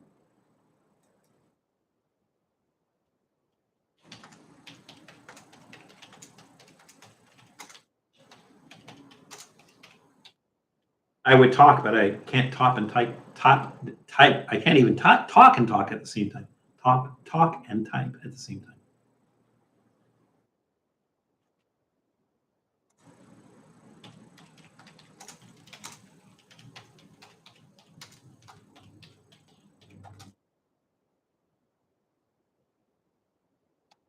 All right, so here's the question. Would you like to see a short live stream doing the Peanut Brutal Challenge? If you say no, then you want to see it as an episode. Otherwise, it'd be a live stream. So yes is you want to see it as a live stream. No means you want to see it as an episode. We're going to do it either way. But let's see, how do we what's that? Hit enter. Oh, ask our community. Okay, community, here it goes. So the poll should show up at the top. So guys, feel free to answer that. And then there we go. I am okay with cooked oysters. The raw can stay in the ocean. Tom, if you say that, that means that you have to do raw oysters. And you have to do raw oysters. So, because, it's not supposed to be pleasant, right? So like that whole episode was not pleasant for me. It was enjoyable for you guys because you get to watch me in pain, but it was not pleasant. Let's put it that way. Andrew Betrix. Andrew, I have not seen your name here before, and I apologize if you have been here before and I forgot or I didn't recognize you. So, Andrew, what brings you to our channel? What brings you to our live stream? And where are you from? So you don't have to give me a street. It smells like feet. You don't have to give me a street address, but just the nearest metropolitan city. That's fine. So welcome, Andrew. Everybody in the room, please give Andrew Betrix a warm and hearty Trippy food welcome. All right, there we go. Joshua, you don't have to tell us what you voted. That's okay, but thank you. Did you read what I said? Did you read what I said? About the oysters, Tom? Hang on, did you say something else? I am okay with cooked oysters. The raw can stay in the ocean, LOL. Did you say something before that? Oh, Andrew said something before that. Trippy snacks are the best snacks. Thank you, Andrew. I'd rather have fried oysters, old guy. Oh, so Josh was saying to have maybe he's saying he would rather eat fried oysters or he'd rather have you eat fried oysters. But to me, that's not as entertaining, I don't think. Josh is talking about Julie. Tom, have you tried banana bread pudding? It's very good. Banana bread pudding? I've had bread pudding and I've had banana pudding. I don't know if I had banana bread pudding. That sounds interesting, John. That sounds very interesting. Tom, I hate raw oysters. They're like giant boogers. Yuck. Maybe that's what you were talking about. Janice says there is a company called Nami.is. Oh, because it's Icelandic. That sells Icelandic food by mail order. They have US dollars as one of their currency options, so maybe you could try them. Janice, can you go on their site and see if they have a Carl? And if they do, let me know how much it is. I don't know if you have to keep that refrigerated or not. I don't think so because it's fermented, so probably not. But there we go. The brittle will be brutal. That's why they call it peanut brutal. Let's see. Also in Colorado, SLV. SLV is Stevie Levon. I'm not sure. What is SLV? Silverado? Maybe, Andrew Silverado. What brings you here, Andrew? What brings you to our little channel? Meant to say no, hiccuping and not being able to talk makes for a quiet stream. Yeah, but an interesting one. I don't think I got to that point on the live stream where we did the hot stuff though. Like if you watched the episode where I was doing the Carolina Reaper, where I chewed the Carolina Reaper and then spit it out after 60 seconds, and I was testing remedies. I couldn't talk afterwards, but I don't think that happened this time, and I could be mistaken. Reaffirmed last night, 4 Locos are dangerous. Dangerous in that you drink them too fast or you drink too many of them. Val, have you ever tried raw liver? No, John, I don't think that's a good idea to try raw liver. Raw meats are not necessarily a good idea in any form. I know that I have tried, what do they call that? Cannibal mound or steak tartare. I have tried that before, which is uncooked. I think it's sirloin, if I'm not mistaken. Tom would know. I have tried that before. And I have tried some raw stuff because my friend Anshu, whenever he tries something new, especially like some kind of animal, exotic animal, he eats it raw first. And I've done that with him. I've had raw Wagyu, but again, it's Wagyu. So I haven't had like sashimi style raw Wagyu. Liver, I don't think I would try that. I like beef liver, but I don't think I've ever had liver I don't like. I like beef liver, calf's liver. I like, what else have I had? I've had llama liver, that was good. I've had chicken livers, turkey livers, peacock livers. Yeah, I like liver, but cooked. I don't think raw is safe.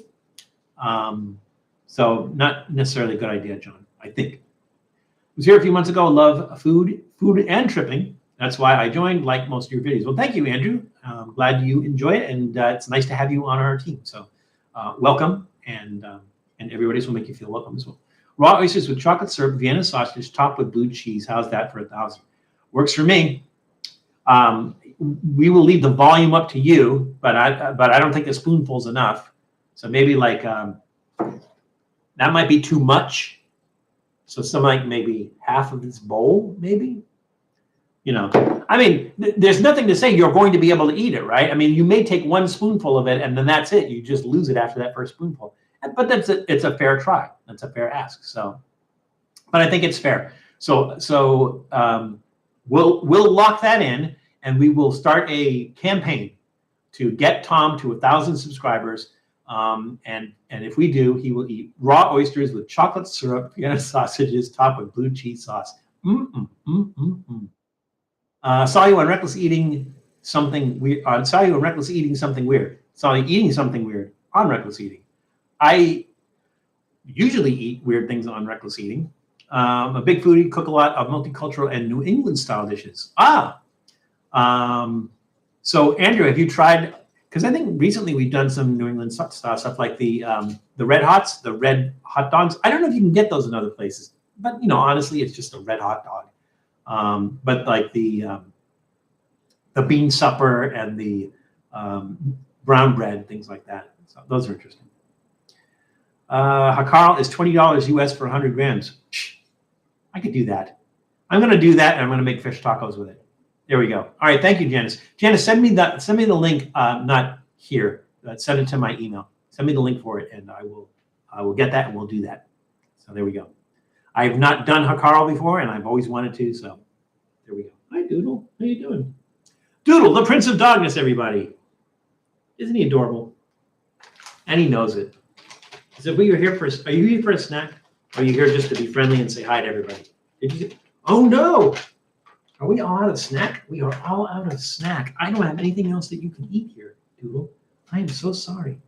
There's nothing I can give you because everything is stuff that's bad for doggies. I don't have anything I can give you. I'm so sorry, Doodle. You have a bowl full of food there that you haven't eaten. Why don't you do that? Go eat your food. It sound like a good idea? I like that idea. Doodle, the Prince of Dogness, everybody. Val, do you remember doing What's in Val's Fridge with Matt Zion? I do, Joshua. I do remember doing that. It was 12 years ago. I had those exotic hot dogs. Oh my God, it's terminal cuteness. I do remember that, and we had all the condiments and stuff that we had in the refrigerator. I've updated since then. We could do another one. Is that what you're suggesting, Joshua? That we do another What's in Val's Fridge with Matt Zion? We can do that. I won't eat raw crustaceans. I like my steak rare, though. Yeah, same here, Andrew. Raw crustaceans are not, well, oysters are not crustaceans. Oysters are mollusks, but crustaceans would be like crabs, lobster, shrimp, crayfish. I don't know if I'm forgetting it. Langostinos, if you want to get technical. Those are all crustaceans. And I would not eat them raw because A, the texture is bad raw, and B, the flavor is not that great raw. So those are better cooked anyways. I say that I have had lobster sashimi, where they take the lobster, they cut the tail off.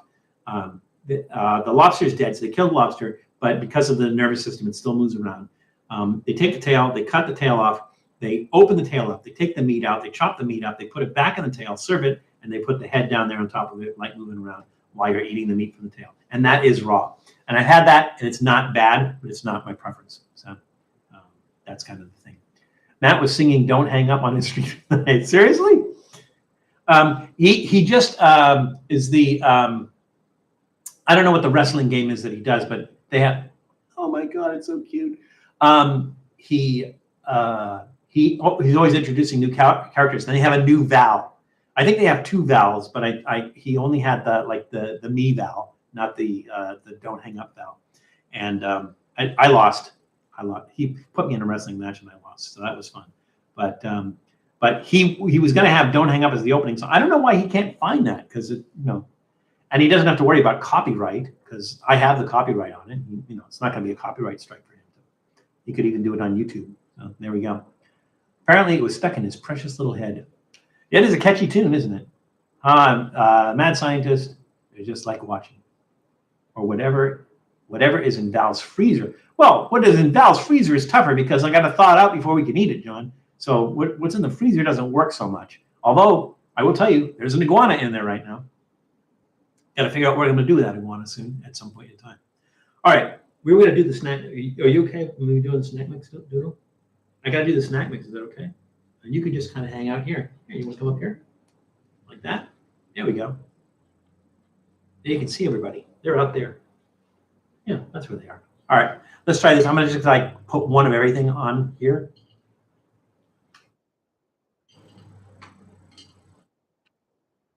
Don't be scratching at the table. I'll pay attention to you. Cute little doggy. I think that's one of everything. I think. All right, let's try this. That should taste more like street corn because there's actually corn in there. Ceviche usually has shrimp that's technically not cooked. Yeah, well, seafood, any kind of seafood ceviche is going to be uncooked, whether it's scallops or fish, because basically the acid in the lime juice that they put on it cooks the fish.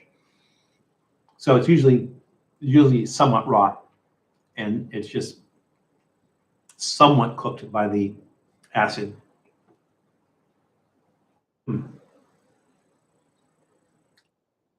I'm getting those flavors, but the only problem is there's like a cheddar cheese flavor in here. Here's what I'm going to do. I'm going to just grab a couple of these corn nuts, and just eat those by themselves and see how much that's like elote.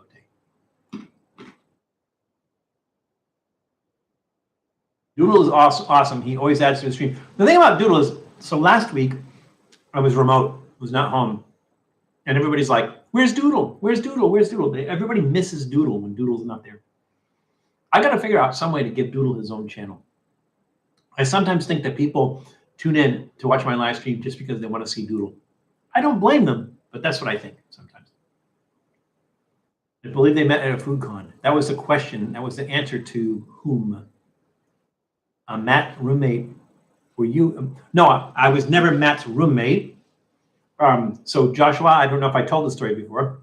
So at YouTube, what do they call that? The YouTube LA. They have a big facility down there. They have editing rooms, they have sound stages and everything else like that. It used to be that if you had like 10,000 subscribers or something, you could go in there and use facilities. Rental Seating had way more than 10,000 subscribers, so they could get in there. Now, since Jeff Fu kind of produced the Reckless Eating stuff and kind of produced the Trippy Food stuff, he said, hey, they're doing like a meet and greet with other YouTubers at the YouTube facility in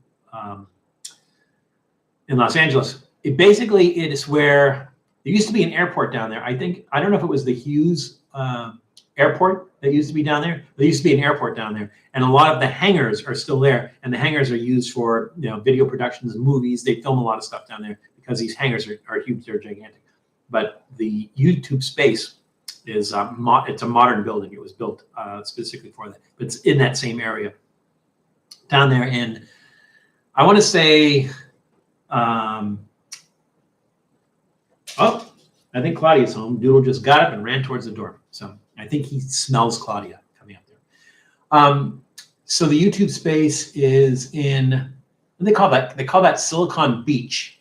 It's Playa Vista, I think. Playa Vista. I don't know that Playa Vista is a separate city. It might be part of Los Angeles, but Playa Vista area. And that whole area is like all technical places like down there. And so again, they had a place like for YouTubers to kind of meet and greet.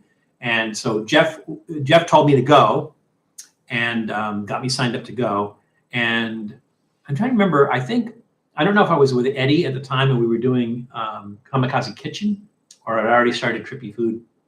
But anyways, he invited me down there. And he was with Matt and Chris. And I got to talking to Matt and Chris, and I figured out they were sort of doing the same thing that I was doing.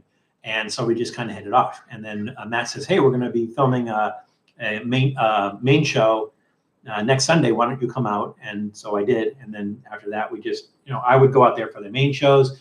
It was a while before we actually filmed some Trippy Food episodes together. But then I would be at his place, and we would film Trippy Food episodes at his place and everything. And then after a while, it's just kind of, I seem to be more available than a lot of the other people on the stream. They just kind of went off their own ways.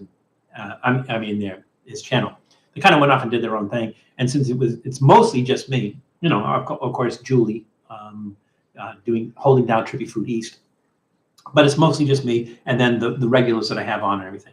And so I had more availability. And so Matt and I just ended up doing some stuff. So we just kind of hung out, and that's the story. That's the story behind it. Playa Vista is part of Los Angeles. Yeah, I thought so. I didn't think it was a separate city, but that whole area, like Venice, everyone thinks Venice is a separate city. It's not. It's part of Los Angeles. So that whole thing. Val is actually Julie's dad. Did I miss something, or somebody was asking about that? About Julie?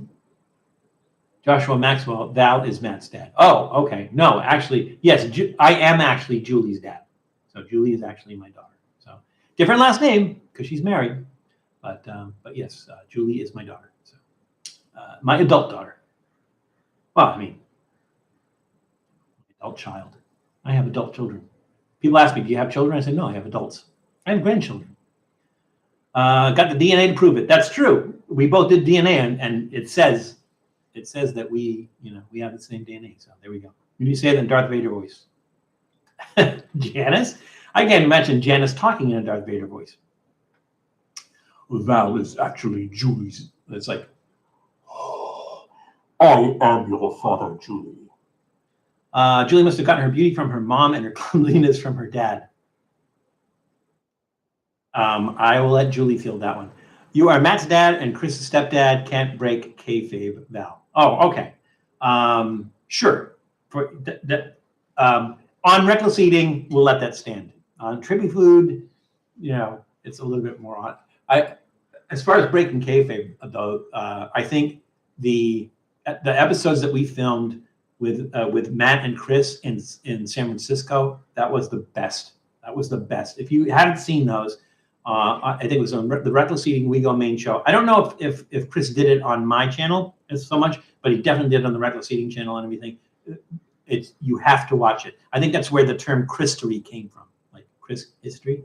I think that's where that came from, but it was amazing. Luke. No, her name is Julie, not Luke. All right, here we go. My sibling, dad, and I are together. Someone is going to break something. It's true. It's absolutely true. Could be a bone. Could break a bone or a household object. Either one. But something's going to get broken. Julie, funny you mentioned that. I broke a vase last night. So. I feel bad about it, but it was me, right? Captain Kangaroo was Ozzy Osbourne's father. I don't think so, Tom, because Captain Kangaroo was American and Ozzy Osbourne is British. So I don't think that's true. There was a rumor that Mr. Green Jeans was Eddie Haskell or Alice Cooper. I can't remember, but I think the Captain Kangaroo thing is, and Mr. Green Jeans, who was on Captain Kangaroo, I think they're just Hal Ketchum? Is that his name? Hal Ketchum? No. I don't remember the name of the actor that played Captain Kangaroo. He was just Captain Kangaroo, and Mr. Green Jeans was just Mr. Green Jeans. So there we go. That's right. I thought Matt was your son. Nope, not at all. But I knew it. Yeah, no, she said something else different last night. It was not, I knew it. There was some G's in there and some D's in there. Yeah. All right. Anyways, we forgot all about that. Let's get back to this. It doesn't taste like elote. It's nice, though. There's that spice, the chili. That's nice. I think it needs more lime. And it needs more cheese, like the Mexican cheese. There's that cheddar cheese flavor from this. It needs that Mexican cheese flavor, like, you know, or grated cheese. That would be a plus. I don't know how you get the mayo taste, because then they put mayonnaise on it too. So here's the deal. Now, here's the deal. So here's how it works. I'm going to give this a thumbs in the middle. I'm going to give it a thumbs in the middle because it doesn't really taste like elote. Not even if I eat just the corn, it doesn't taste like elote. But it is tasty. It is a nice snack. It is a delicious snack. It just doesn't. Ooh, and it's funny because when I smell it, I'm like, hey, oh my God! It is LA Beast. LA Beast has just joined well, he didn't really join because he didn't say anything, but he did donate. Well, thank you, Beast. Thank you so much. Thank you for joining us. Enjoy your Sunday as well. Have a good day. For those who don't know, that is LA Beast's line. So I think every one of his episodes starts with that and ends with that, maybe, I think. But anyone who knows LA Beast, anyone who's watched LA Beast knows that line. Have a good day. In that way. He does that kind of looking up thing. I can't do that. I haven't practiced that. But other than that, that's his line. So hey, Beast, how am I doing at that? Like how's the impression? Like, have a good day. How's the impression on that? Spot on impression? Awesome. I don't think I'd be able to impersonate you. I think I can just do that. So like for me to go into some place like with a mask on and try to use your voice and say I'm you, I don't think that's going to work. But then I just do that. Have a nice day, and then they let me in. So there we go. But welcome. Good to see you. Glad you joined us today, and have a good day. All right, there we go. So where were we? Well, we did these, and I gave these thumbs in the middle. Yeah, because they're good. They taste good. They don't taste like elote Mexican street corn. So there we go. We have 2 snacks left, and I'm so busy yapping. We got 10 minutes left. I think we can do this, though. I think we can do this. Let's do this one next. All right. So these are from Turkey Creek Snacks. Turkey Creek Snacks is a Benistar brand. It was founded in 1977 by Gail and Laddie Fulcher. I hope I'm saying their name right. In Thomaston, Georgia. And these are dill pickled flavored chicharrones. I feel like we did a Turkey Creek snack chicharron before, like maybe a spicy one, but we didn't do dill pickle. So this is a new one. It doesn't look like there's a lot of coating like floating around in the bag, so I'm just going to open this one from the top. Ed has eaten these exact chicharrones, Janice. Did he like them?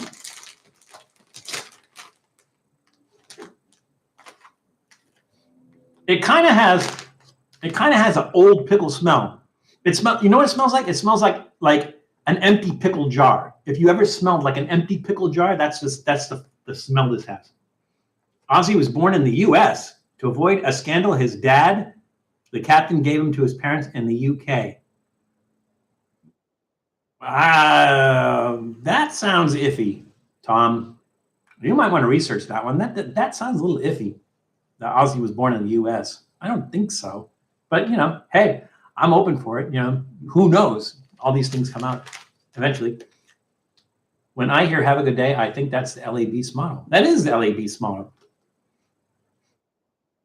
I had you going. Well, you know, like I said, I'm not always right, and I'm always willing to admit when I'm wrong, but it didn't sound right.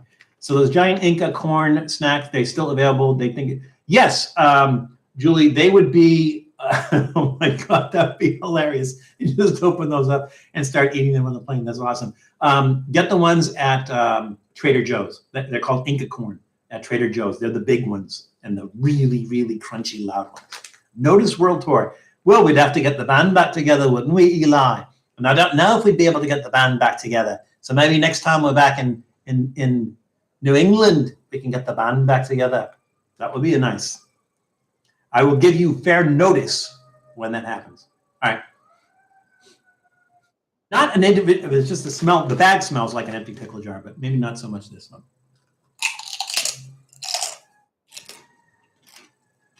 ASMR off the roof.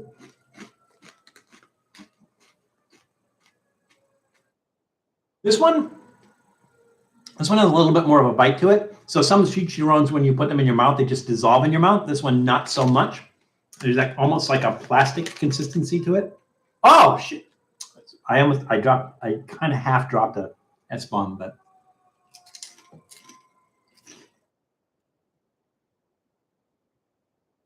these definitely have a dill pickle flavor to them. I mean, not really strong, not overpowering. If you don't like pickles, you're not going to like that flavor though. Vinegar powder. That's interesting. How do you make powder out of vinegar? That is bizarre. Oh, you add cornstarch to it, then you dry it out. That makes sense. Citric acid. So you have citric acid and acetic acid, which is vinegar, sugar, onion, tapioca starch, dill weed, sodium diacetate, yeast extract, maltodextrin. So they don't. There's no cucumber in here. There's no pickle itself in there. They're just kind of mimicking the brine with vinegar and the acetic acid and the sugar, which you usually find in pickles, and the dill. So it's like pickled pork skins, pickled pork rinds.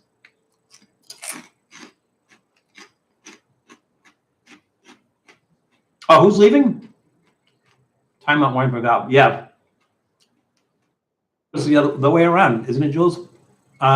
Who's leaving? Oh, Eli? Oh, looks like Eli's leaving. Eli, thank you for joining us again, as usual. And hopefully we'll see you next week. Have a great rest of your Sunday. These are pretty good, actually. It's not overpowering pickle taste. It's not like you know, face puckering pickle.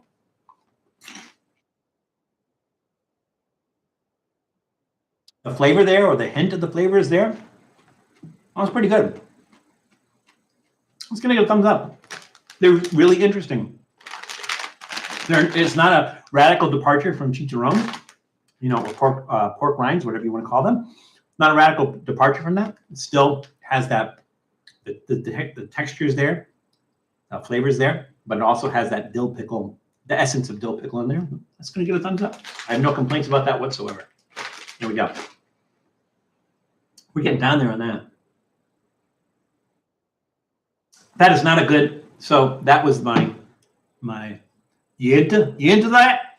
That was my Uinta Brewing Company pumpkin ale. Not a good chaser for this. So don't do that in the future. And I'm not gonna. We're done with that, I think. I do have water. I have water here somewhere. There we go. Let's rinse. Not rinse and spit, just rinse. 4505 chicharrones better than Turkey Creek, but Turkey Creek are better than Max. I think I've had all three. I don't remember which flavors I had out of the 4505. You know, I think I tried a couple of those. I did them on live streams and everything. I have to go back and see which ones I tried. I don't know which ones. I think like the ones they get in the Latin American groceries, in the Mexican grocery stores and everything. I think I like those better. They have one. I don't know, like maybe it would be a good challenge to do for reckless eating. They have these chicharrones, and basically it's like they skinned a pig. It's like this big. It's like $5, and it's this big. So that would be a challenge. It's like whoever can eat the it's literally a chicharrone this big, and maybe like that big around, like from side to side, and that long. It looks like a little surfboard. And but we get it. I think I'm going to convince Matt to do that as a challenge. Like who can eat? And the thing is, probably we're not going to eat the whole thing, but who can eat the most of this gigantic chicharron thing? So that'll be fun. Had purple drumkin pump. What? Purple drumkin pumpkin ale yest with the caramel and sin rim. Pretty good. It sounds like you had one too many of those, Jules. Pumple drumkin? I haven't heard of that. What is that a beer, Jules? I haven't heard of Pumple drumkin. I'll have to check that out. Is that spelled? If that's spelled right, I'll have to check that out. Yes, the real chicharrones are better. Yeah, I agree. But you don't always have access to those. I like the ones that have like little bits of meat still on them. Little tiny bits of meat. The pork belly is usually what it is. Still on them. Those I like those. But there we go. Yes, made by Cisco Brewing. I want to check that out, Jules, and maybe we'll have it on the channel because it is pumpkin spice season, and you can't have enough pumpkin spice. All right, moving along. Here's our last, but certainly not least. Well, I think maybe it is least. We'll find out in a second. These are TGI Fridays snacks, cheddar and bacon potato skins. Now, are they actually using potato skins? I don't think so. I think maybe if you go into a TGI Fridays, so potato skins are usually like kind of like they cut the potato and they take some of the insides out. They leave the skin on the outside, so you have that skin. I think they fry it, if I'm not mistaken, and then you have the potato on the inside of it, and then they usually put stuff on top of that. So there was a place. My favorite place for getting potato skins was, I think it was called I want to say the Worst House, maybe. It was in Harvard Square. They used to have great potato skins there. So this, I don't know if they're doing it the same way. They may just be using potato chips with the skin on them to do this. But these are cheddar and bacon, naturally and artificially flavored. So we will see. We've seen the huge chicharrones at Food for Less in some of the Mexican market. Yeah, Janice, I've seen them at Vallarta. Vallarta supermarket has those. These aren't bad. You have these, Jules? Ooh, they have a bacon and a cheesy smell. That's a good sign. They look like they're artificially formed. So it's sort of like Pringles. I mean, they don't look like Pringles, but they look like they're artificially formed. They don't look like they're just cut from potatoes.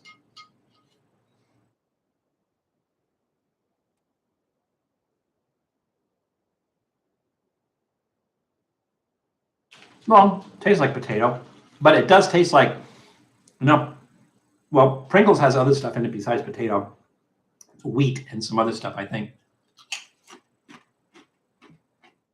Not crazy about the texture of these. They sound good. Well, have a nice crunch.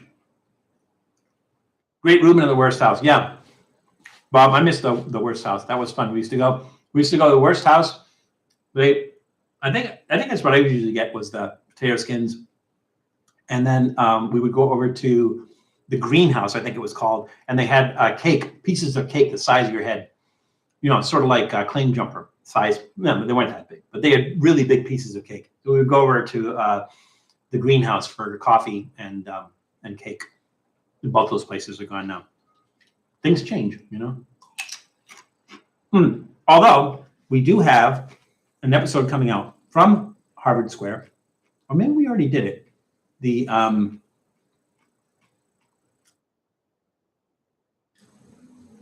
Yes, there it is. Bartley's Burger Cottage. So on November 17th, we are doing Bartley's Burger Cottage in Harvard Square. So stay tuned for that one. I don't know about these. They're okay. I don't like the texture. The thing is, when you go to a restaurant and you get potato skins, they have a certain texture. They're not crunchy at all. But then if you're trying to make chips taste like it, they don't. there's not enough potato skin flavor in here. There's like a baked potato flavor, but not enough potato skin flavor in here.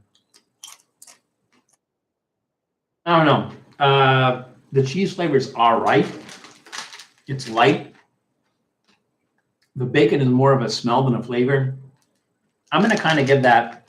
They're not bad, but if you're going to hold them to being what they say they are on the bag, that's going to be a thumbs in the middle facing down, or the thumbs down facing upward, however one you want to say it. But you know that it's going to be there. They're not bad. They're not terrible, but they're misrepresented. And I think the bacon flavor could be better. The cheese flavor could be better. And there's not enough potato skin flavor. So yeah, it's going to be kind of like that. But they don't suck. It's not going to get thumbs down completely. The giant cake, yeah. I think, Bob, we used to go there for our birthdays and stuff to get a piece of that giant cake, I think. I haven't heard of Claim Jumpers in a while. Great chocolate cake. Yeah, I think, if I'm not mistaken, I think Natter did a challenge where he ate a whole cake. Now, the thing is if you just order a slice of cake, it's about this. I mean, literally, it's about this tall, and it's a wedge. You know, like, I'm doing a bad wedge. Like that, maybe that big, that tall. I mean, it's huge. Like one person can't finish a single slice of cake. And I think I want to say he did a whole cake at Claim Jumper. Claim Jumper, I don't know how far Claim Jumper goes. I know that they're popular in Southern California, but I don't know how far outside of Southern California. Maybe you need sour cream for the chips. Sour cream would be good with these chips. I think that would be that's a good suggestion, Bob. We tried sour cream with these. Love the chocolate. Yeah, everybody loved the chocolate cake at Claim Jumper. But me, I'm not a big, sweets kind of person. So for me, not chocolate cake's not kind of a big thing for me. How does Natter not have diabetes from eating a whole cake? Or how does Natter not weigh 350 pounds? I think we know the answer to that. And I don't think we want to talk about it. So, all right. Yeah, one of these. Now, we've gone a little bit over. If you guys don't mind, maybe we'll be another 5 minutes or so, but we've got to do that stupid thing that we do at the end of every live stream, which is to take a little bit of everything and just kind of put it together. So let's do this. Let's do it in order of what we did. Now, we have our Mexican pumpkin candy. We'll see, just shade some off in there.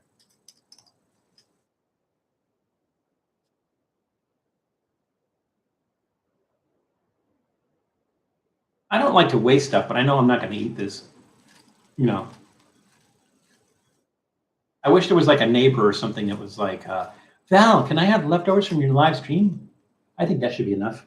Oh, now it looks like pumpkin. All right. And our elote. No, I said I was going to do it in order. I got to stay honest. Our maple walnuts.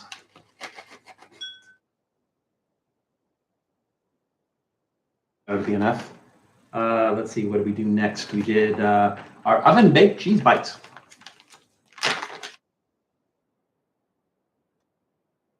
Smelled like foot cheese and didn't have enough chili. Let's break that up a little bit. Almost ate a whole pecan pie once and felt horrible. I imagine the sugar level on that is crazy. I think they make, if I'm not mistaken, if Tom's still here, he would know. I think they make pecan pie with corn syrup. I think corn syrup kind of holds that whole mess together, if I'm not mistaken.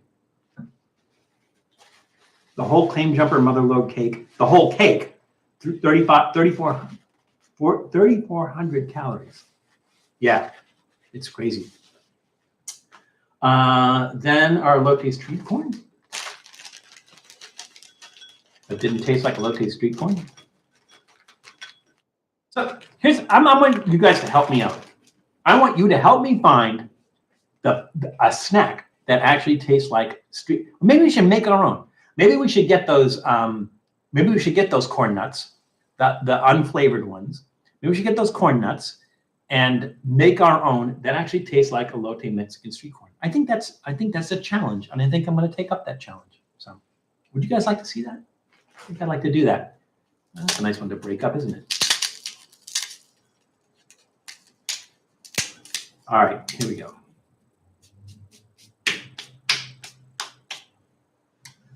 Let's do this.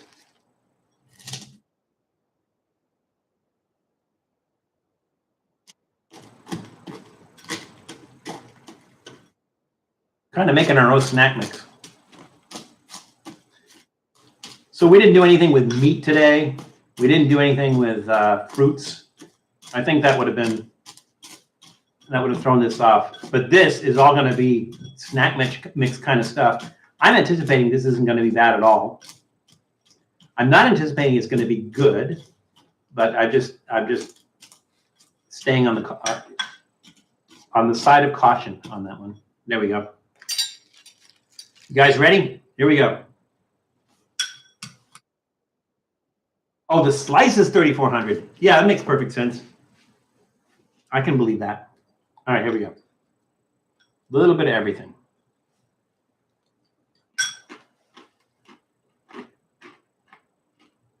Wow, that pumpkin candy really kicks in.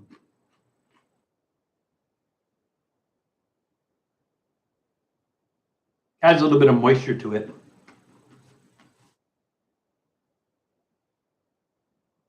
Nothing tastes like elote. Milk. Maybe not milk. Probably not pumpkin ale. What would make this taste better?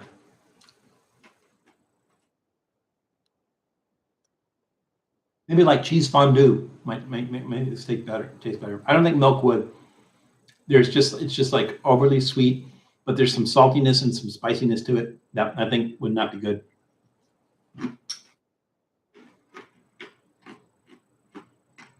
It's not bad. I wouldn't call it great, but it's not bad. Italian dressing. Jules, that might work. It's just going to make everything soggy, though. Light Italian dress, like a sprinkling of Italian dressing. Yeah, Jules, I think you hit the nail on the head. I think that would be good.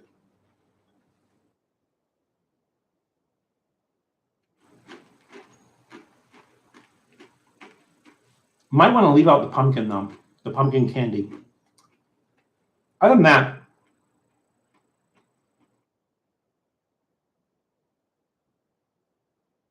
it's pretty good. I'm going to give it one of these. Not great, but it's not bad. And it's a little bit better than this. So I'm going to give it like that. If I was going to actually make that, I would probably leave the pumpkin candy out of it. And that would be a damn fine snack. But, we put everything in it because that's what we do.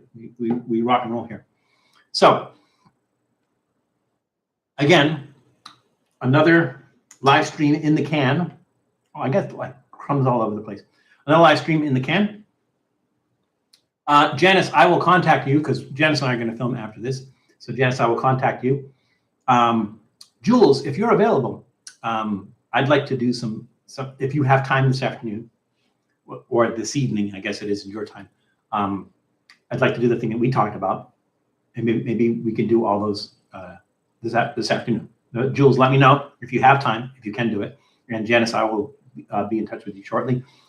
Remember, everybody, that we're going to try to get Tom, old guy in Colorado, to 1,000 subscribers, because if we get him to 1,000 subscribers, he is going to eat a combination of raw oysters, Vienna sausage, chocolate syrup, and what was the other thing?